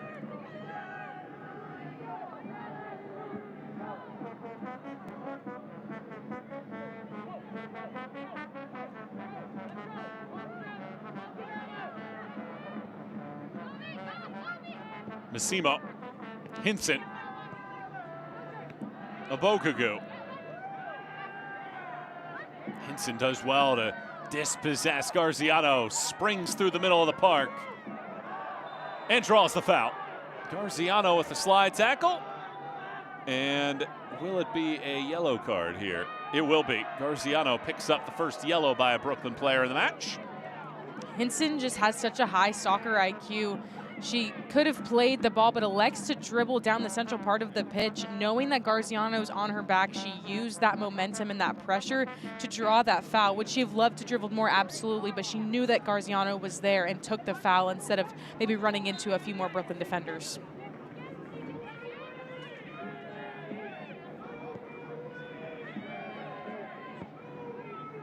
Out to that wide right-hand channel.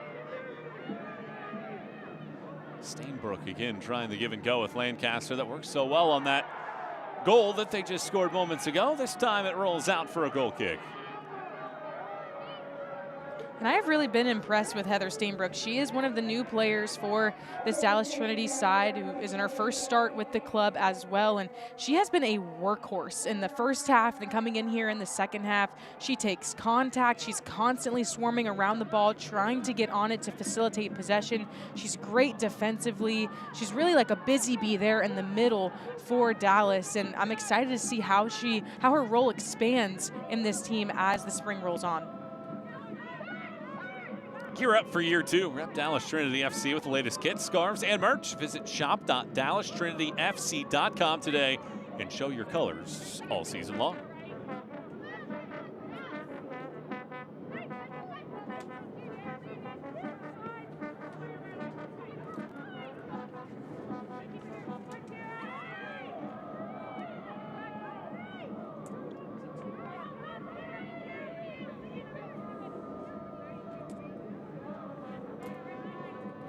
Readies this throw in.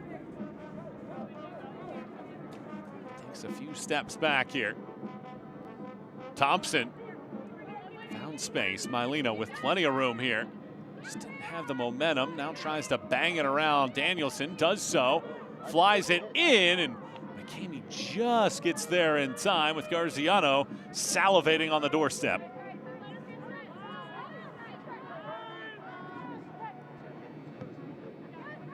Roughly 25 more minutes or so left. Brooklyn are preparing their first changes of the day.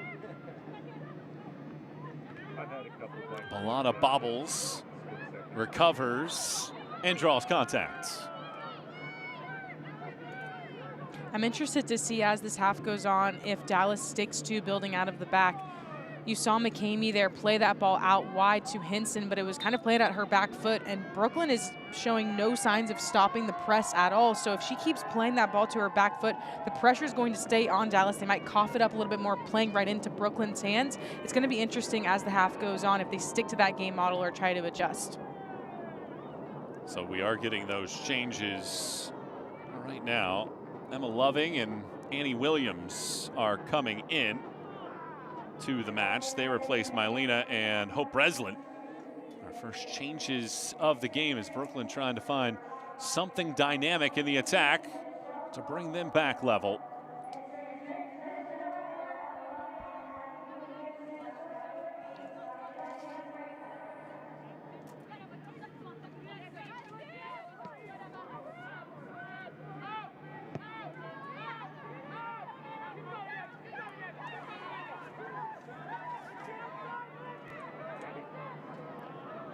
Kroger does well to shield Lancaster that time. Danielson chases down Doherty, who clears it to midfield.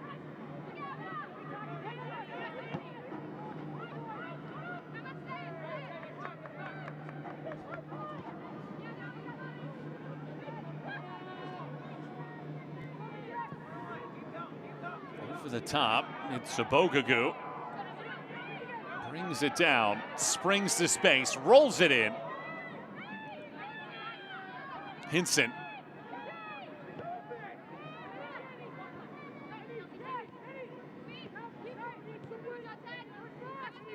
Malata.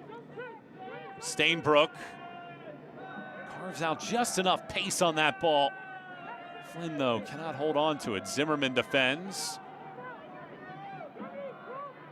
Brings it up the field. Cook. More attacking pressure here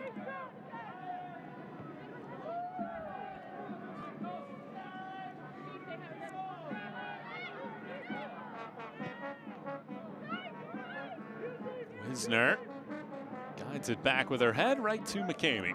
Stay up to date with the Gainbridge Super League. Sign up for the Super Newsletter. Get news about your favorite team and stories from around the league delivered directly to your inbox weekly.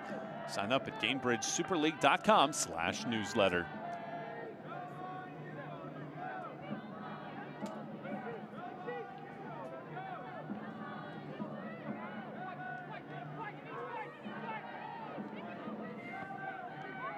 Davison.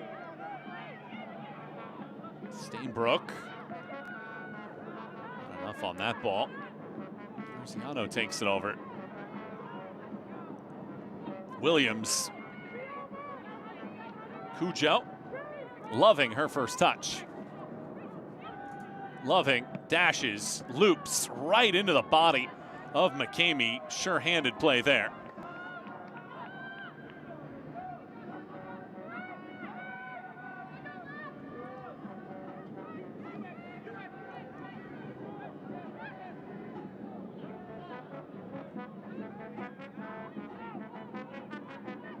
Garziano splices defenders. Cook traces after it.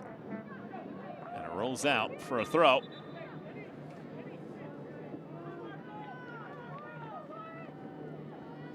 Well, it was nearly 40 minutes between shots, but Stainbrook with a great pass, and this is really good work here from Lancaster and a tasty finish to the bottom corner. Oh, it sure was, and that ball was just beautifully placed in there by Stainbrook, and Lancaster just does not let that momentum by Gogol stop her. She slots it in perfectly, and what a combination from one side of the pitch to the other to a goal. And if you look up in the stands and see your mom with your face all over her sweatshirt, I mean, come on, that's motivation enough to score a goal. I can't tell who her favorite player is. That looks cozy too.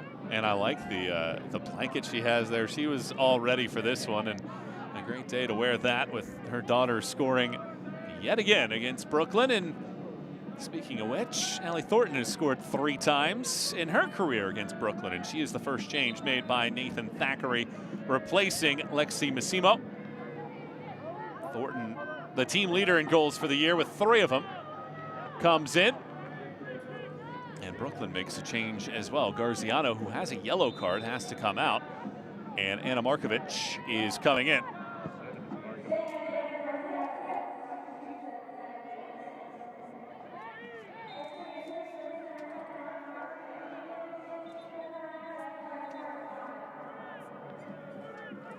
Well, roughly 20 more minutes to go in this one. And will that Lancaster goal stand up here in this contest? 1-0 Dallas. And they're getting it done how they've gotten it done over their last 4. They're unbeaten in their last 4 matches. They've been outshot by 43. And here tonight, they've been outshot by 5. But the formula has not changed for the Trinity to get an advantage and perhaps 3 points in the debut for Nathan Thackeray in his first game as the Trinity head coach.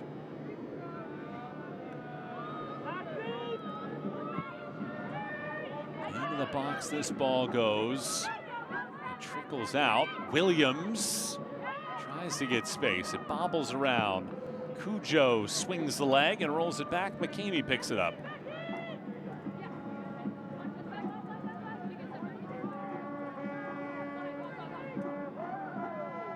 A little slow to get up there for Dallas. Went down on the ground after that shot was taken. Seems to be walking gingerly, but on the field nonetheless. I wonder if they'll keep an eye on her throughout the rest of the second half. She's a player that has been so key for them in the defensive role in the midfield, and they're going to want to stay with her on the pitch. Thornton lost a couple defenders.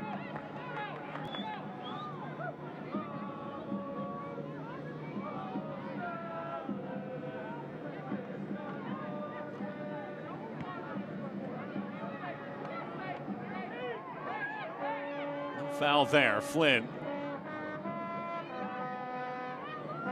Still has the ball. Flynn. A foul is whistled there. Didn't look like much in the end.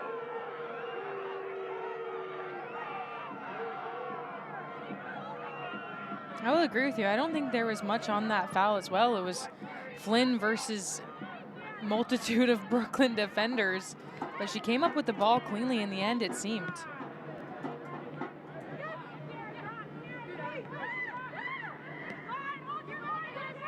Thompson accelerates. Abogugu recovers and draws the foul, and it's going to be a yellow card here as well for Thompson, I think, for what happened after the fact by her kicking that ball away. I definitely think that's why she's going to get that yellow. It's unnecessary to kick the ball away. You're not supposed to do that anyways, especially after the whistle is blown. A little bit of contact between Abogugu and herself. It seemed honestly at first that Abogugu was maybe grabbing on to her. You see it right here, but then Thompson takes it on herself to pull her down there as she was dispossessed, but she'll get the yellow for what she did after kicking the ball out of bounds. And now, looks like Abogugu is going to get a yellow card.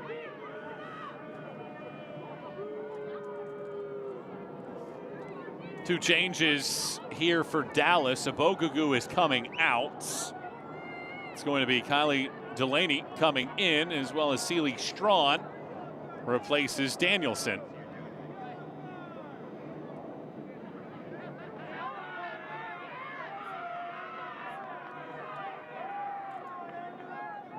Both sides are going to go to their respective sides as Doherty is down and needing some medical attention. And we still have two more games coming up here later on this evening. Getting ready to start in about 45 minutes. Tampa Bay and Spokane, Fort Lauderdale and Lexington. That's going to be a really good one because Lexington has been so good all season long. Fort Lauderdale started hot. They've hovered a little bit, trying to make their push. What are you looking forward to out of tonight's matches? I'm really just excited for these teams to get back onto the pitch and kind of showcase their new spring rosters. I think this game going on right now with Jackson and Sporting Jackson Carolina is interesting too. That one's still knotted up 0-0. Anything can happen in this league. It's super competitive, and I'm excited to see if Lexington's going to kick off on the same foot that they have been this entire season. They're the team to beat right now. A team that has not lost so far this season, but just 5 wins to show for out of their first 14 matches of the year. And the question becomes, in the other match, is this the match where Tampa Bay gets back on track? The reigning champions trying to make their second half push to get into the postseason, entering the weekend 10 points off the pace of that.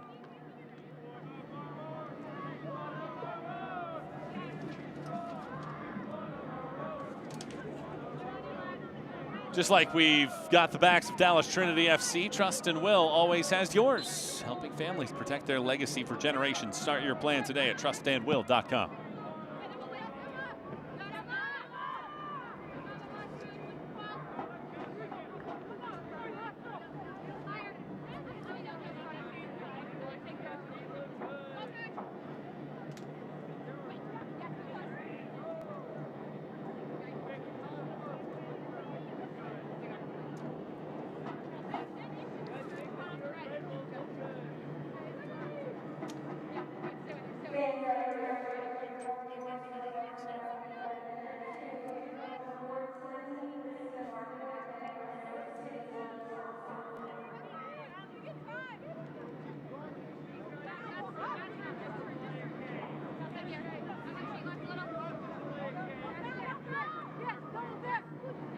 Lancaster.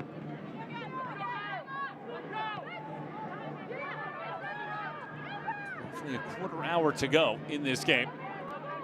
Brooklyn tripling up Dallas in shots, 9-3. This cross loops in. Strawn is there with the head, hits the right post. Nearly had her second goal against Brooklyn for her career.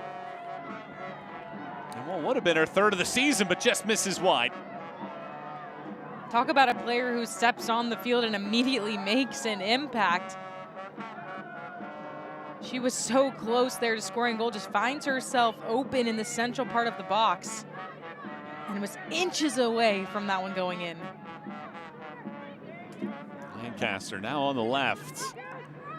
Hinson dribbles past the first, looks for some space.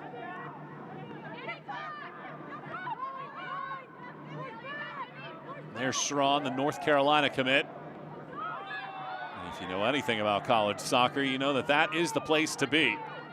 It is, and again, she just picks up this ball right in the central part of the 18. She was unmarked by anyone from Brooklyn, just separates herself from the back line and just nicked the outside of the post. So close for going in for Celie Strawn. She's a player that her new head coach is saying that he's impressed by her, and she is one of the youngsters on this roster and has impressed him so far in his short time here with Dallas.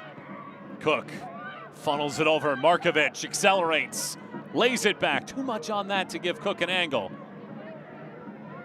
Cook settles, dodges, and it's off of Dallas. And another corner kick coming here for the visitors, presented by Cornerstone Capital Bank.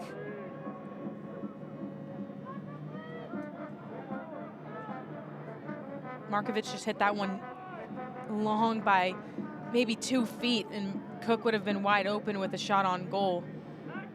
But Brooklyn getting another opportunity on the corner side of things too. This is a prime position for them to be in to put one away. Can they take advantage? Cujo.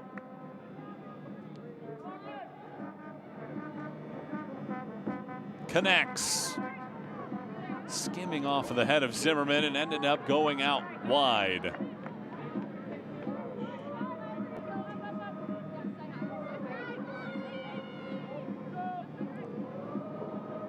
The road woes continuing for Brooklyn. They're stingy defensively, but they've scored just 6 times on the road all year long. Granted, 3 of those came in their final match of the first half of the season, a 3-0 win against Tampa.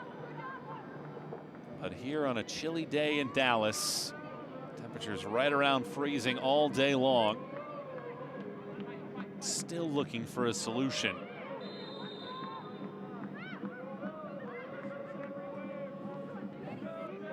Our center referee wanting the throw-in to come a little bit faster now.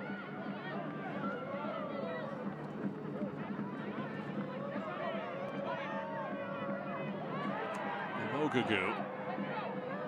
Check that was Bellotta. Took that ball away, and now a long distance pass over Markovic. Wisner sends it right back up the field.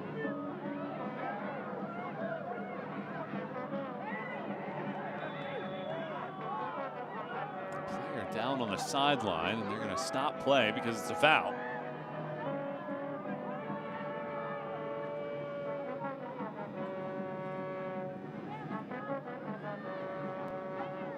That's Cujo. Everything hurts more when you're playing in the cold. Every crunchy tackle, even when you head the ball hits you on your thigh, it is just excruciating more than it ever would be if it was warm. Cross comes in. Thompson again gets the head on it, but it flies right into the hands of McCamey. Brooklyn had not allowed a second half goal in any of its last 6 until Lancaster scored in the 58th minute of this match. It's the first second half goal allowed by Brooklyn since October 18th. And that's the difference in this matchup right now. Trinity 1, Brooklyn 0. Michael Watring, Jade Barquette, and our team guiding you to the finish line here of this matchup as Brooklyn looks to make it a second consecutive win for the first time all season, while Dallas trying to make it 5 consecutive unbeaten and a 4th win in that stretch. And the first under new head coach Nathan Thackeray.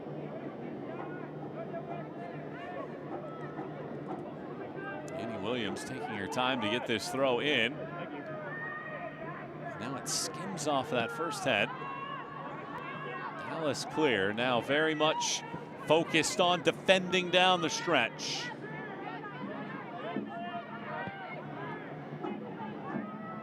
That ball off of a shoulder. Markovic throws it right to the top of the penalty spot. Gets it back. Crosses. Wisner clears.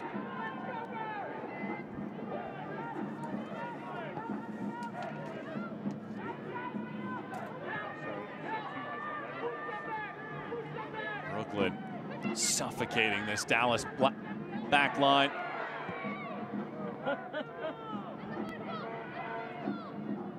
Kroger gets a piece, lays it back. Markovic right in front.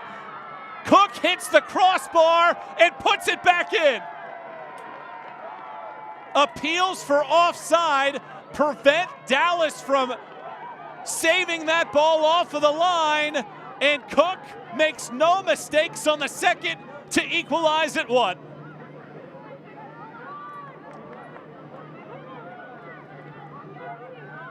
We know the danger of Brooklyn later on in games. This goal really came out of the consistent pressure they've been putting on the back line for Dallas. Zimmerman dumps his ball off to Markovic, and Rebecca Cook is just on the backside of the back line. It looked offsides from where we were, but she must have timed it perfectly for the ref to call that one on, and the deflection from that first shot must have gone in because she was for sure offsides on that second ball.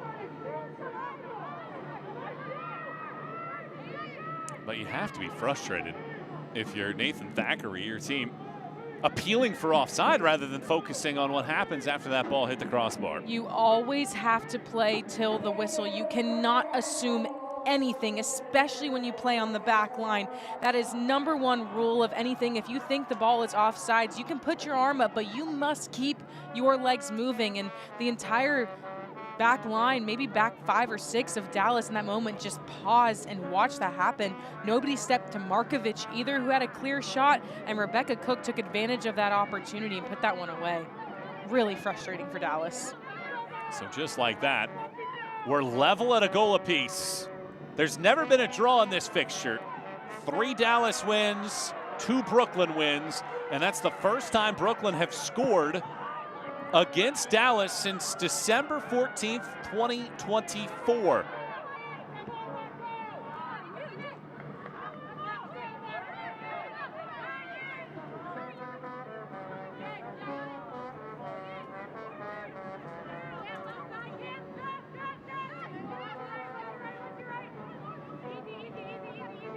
Ball rolls out for a goal kick.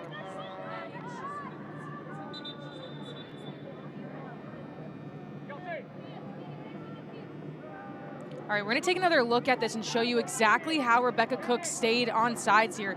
You see number 2 for Dallas just sit back in the 6-yard box. You see Rebecca Cook timing her run absolutely perfectly as that ball was played through. And again, everybody paused for Dallas in that moment. Nobody followed the play or even tried to defend Cook.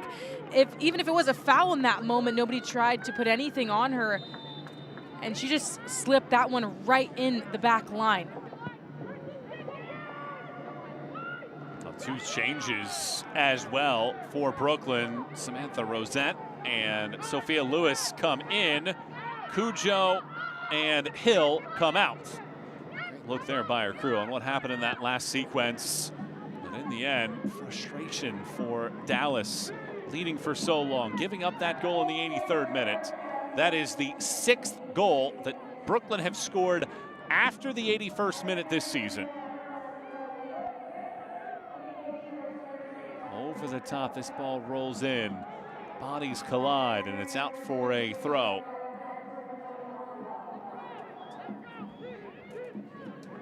And what's frustrating for Dallas, honestly, is the most part, is that Davison and Hinson have been playing such a good game.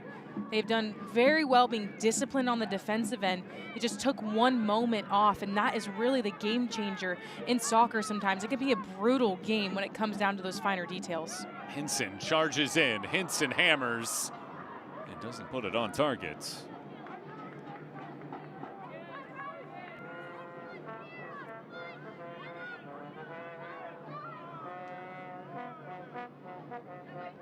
Well, that's 18 second half goals scored by Brooklyn this season. Dallas have scored 16 goals all year long. This goes to show the potency that you see from this Brooklyn side after the halftime locker room visit.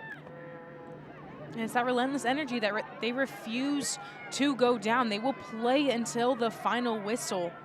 They will run through players, run through the ball to try to put a goal up for themselves, no matter how far they are down or how tired they may be. This Brooklyn team just finds a way to continue to work and break teams down.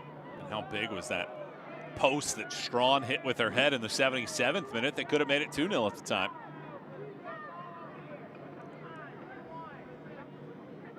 Will Trinity be able to find an answer here in the waning moments of this return to play matchup in the Gainbridge Super League? Now level at a goal apiece. Kroger steps right in front, takes it away. Wisner watches it out, and Dallas are making another change. Caroline Swan, the 16-year-old top player in the Texas prep class that's committed to Texas, comes in and replaces the goal scorer Lancaster. She's another one of those players that Nathan Thackeray said that he was extremely impressed by. Yes, she's only 16 years old, but her soccer IQ and knowledge of the game has just shown him leaps and bounds what he thought he was going to get in her when he took over this head coaching position. Hinson charges past that first defender, Loving, chips it in, sent away by Thompson. 90 seconds plus stoppage time remain in this matchup. This is the first time in 6 fixtures between these two teams in which both sides have scored. Every other matchup had seen a team win by clean sheet.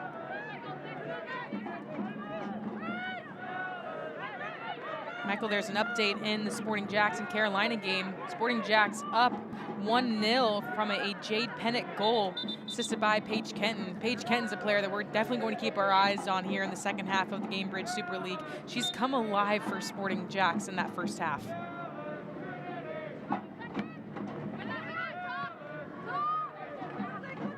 That means Sporting Jacks' separation on the rest of the league would mean that they would be the first place team regardless of what happens between Lexington and Fort Lauderdale tonight.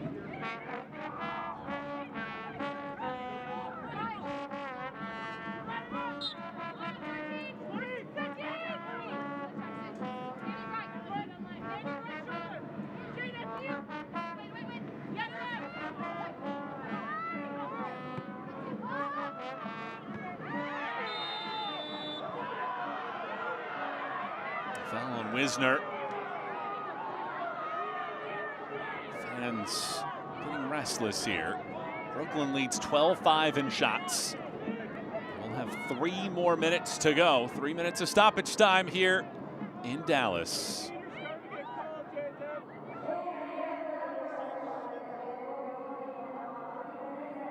Kroger aided along. Here's Zimmerman on the turn. Zimmerman crosses. Wisner clears. Up the channel it goes. It's still in play. Tipped out. Will there be a late stunner in this one? Dallas have scored once in second half stoppage time this year. Hinson nudges it. Balata past Stainbrook and over to the right-hand side. Davison lofts it in. Strawn keeps her body positioned, and she gets called for the foul.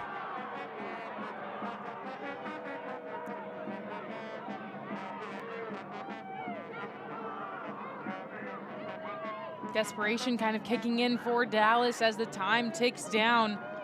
Strawn just trying to do everything she can to get that ball down, and more appealing for her to put it on target. Just got a little bit too handsy there with her body.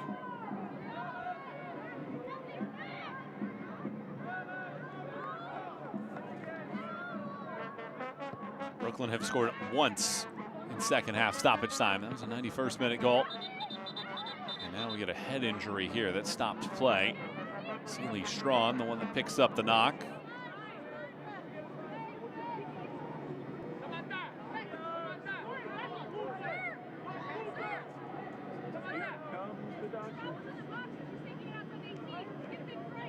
Strawn is going to get looked at here as they halt play for the moment.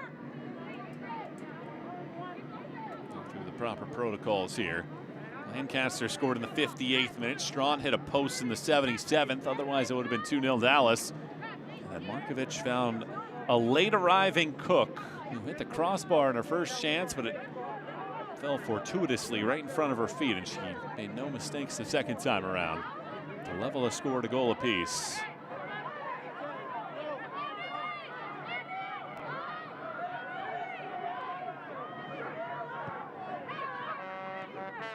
Strong waiting to be let back in. Still has not been given signal. Now she does. Back to 11 v 11 here for the final few moments.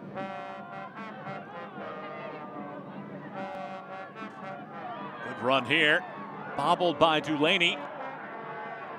But she's the last to touch as she gets knocked out.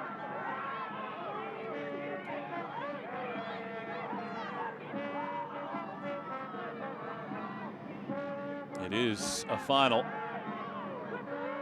in chilly Jacksonville. Temperatures close to the freezing temperatures that we have here in Dallas. 1-0 Sporting Jacks beats Carolina. Cook flies this into a pocket. Wisner chases after it. McCamey hits it right off the backside of Wisner. McCamey clears that towards the side.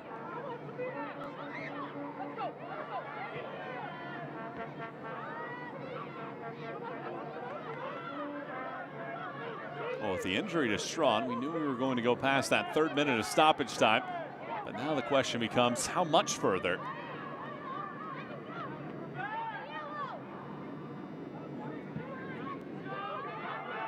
Markovic chases. McCamey comes out, picks it up. Well, there's a lot of extra time in the first half of stoppage time, so not sure when we will get that whistle. But Bellata springs into a little bit of space, taps it forward. Strawn turns. Good, well-timed slide tackle by the equalizing goal scorer, Cook. And that is the whistle right there. A goal aside in the second half ends up being a point aside here today. Lancaster in the 58th, Cook in the 83rd, and it's a goal apiece here today in Dallas. And if you're the Trinity, you think that maybe a couple points lost here in the end against the Brooklyn team that's so good at the end of matches. You definitely feel a little bit devastated by the end of this game if you are Dallas, but great takeaways for either side. Dallas, a team who added some new additions in their starting lineup and played all 90 minutes for their side and did well with it. They're going to work out the kinks of playing together with the players who have been here all season. However, for Brooklyn, they just find a way to continue to come back. It's another valuable road point for Brooklyn. It's a goal apiece and a point apiece here today at the Cotton Bowl. We'll wrap things up right around the corner.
1-1 is the final today here in a chilly atmosphere in the Cotton Bowl. Dallas won, Brooklyn won. Michael Watring, Jade Barquette, and our team wrapping things up here tonight as we're joined by Rebecca Cook, who scored the equalizer in this one. Rebecca, what is it about this Brooklyn side where you guys get better as the games go along? Yeah, I think we're a team of fighters. We're trusting the process, and the process is going well for us right now. Yeah. You ended the fall winning against Tampa. You come back in here this spring and fight for this point on the road. Where is this never give up mentality rooted in for this team? I think we all just have that in us, and when we come together as a group, it's really hard to beat. We trust the coaches. They also instill that kind of mentality in us, and as you can see, we don't give up until the final whistle blows. Tell me about what you saw in that final sequence there with the run that you made on that right side and then sticking with it after it hit the crossbar. Yeah, to be honest, I can't really remember what happened. I know did I hit the crossbar or the post? I don't know. But it was a good shot from Anna. It was a good sequence of play. And I'm just happy I was there to put it in at the end. Rebecca, congrats on your 5th goal of the season. Go get warm on this chilly day. Thank you so much. That is Rebecca Cook. Her 5th goal of the year makes it 1-1 as we run back the highlights. Not much happened in that first half of play, but then Heather Stainbrook in her first match for Dallas unlocks Lancaster. It was a beautiful ball by Stainbrook right into the run of Lancaster, who just slots this one away perfectly. Dallas really seemed to have control of this match throughout this second half. Lancaster made it 1-0 in the 58th minute, and then 20 minutes later, it looked like Dallas was going to add a second. This ball in from that right-hand side. Strawn nearly put it in, but the post unkind. Yeah, she almost was an impact sub for her team. The first touch of the game for her was this header right off of the outside part of the post. She just pulled away from the back line of Brooklyn, but it wasn't enough. And then this was the moment that changed the game. Brooklyn had a reset play. This ball over the top, a perfectly timed run was just bounced back over to Markovic, who found Cook. Cook said it was a shot. I don't know if that was necessarily a shot from her, but Cook just finished that play, never gave up on the ball, and equalized for her team, pulling away with a point on the road. A huge way to start this spring slate for Brooklyn. It's the 6th time that Brooklyn has scored after the 81st minute this season. And here's your full-time stats. A lot of chances for Brooklyn. Now Dallas looking forward, they have to start to find some more chances in their own right. Right, and that's something that their new head coach wanted to have for Dallas, was intent with possession. In this game, we really didn't see a lot of the intent higher up the pitch. They had no corners to really add anything extra in the box. Brooklyn just took advantage of the opportunities that they did have, took more shots in this game than they do in most, but it really was that never give up mentality that allowed them to come back in this match. The exciting news out of Dallas Trinity FC is the club announcing a special preseason friendly on February 28th at historic Cotton Bowl, where they'll host the Houston Dash of the NWSL and the I-45 Texas Showdown.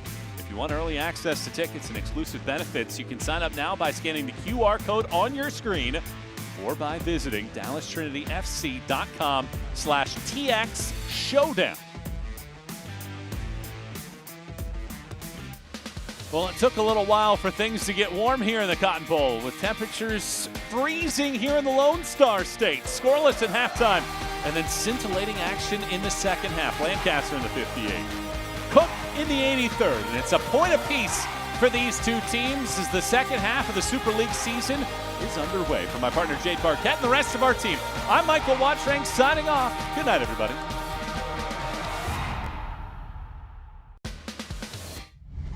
This copyrighted telecast of the United Soccer League cannot be retransmitted, rebroadcast, or reproduced without the express written consent of the United Soccer League.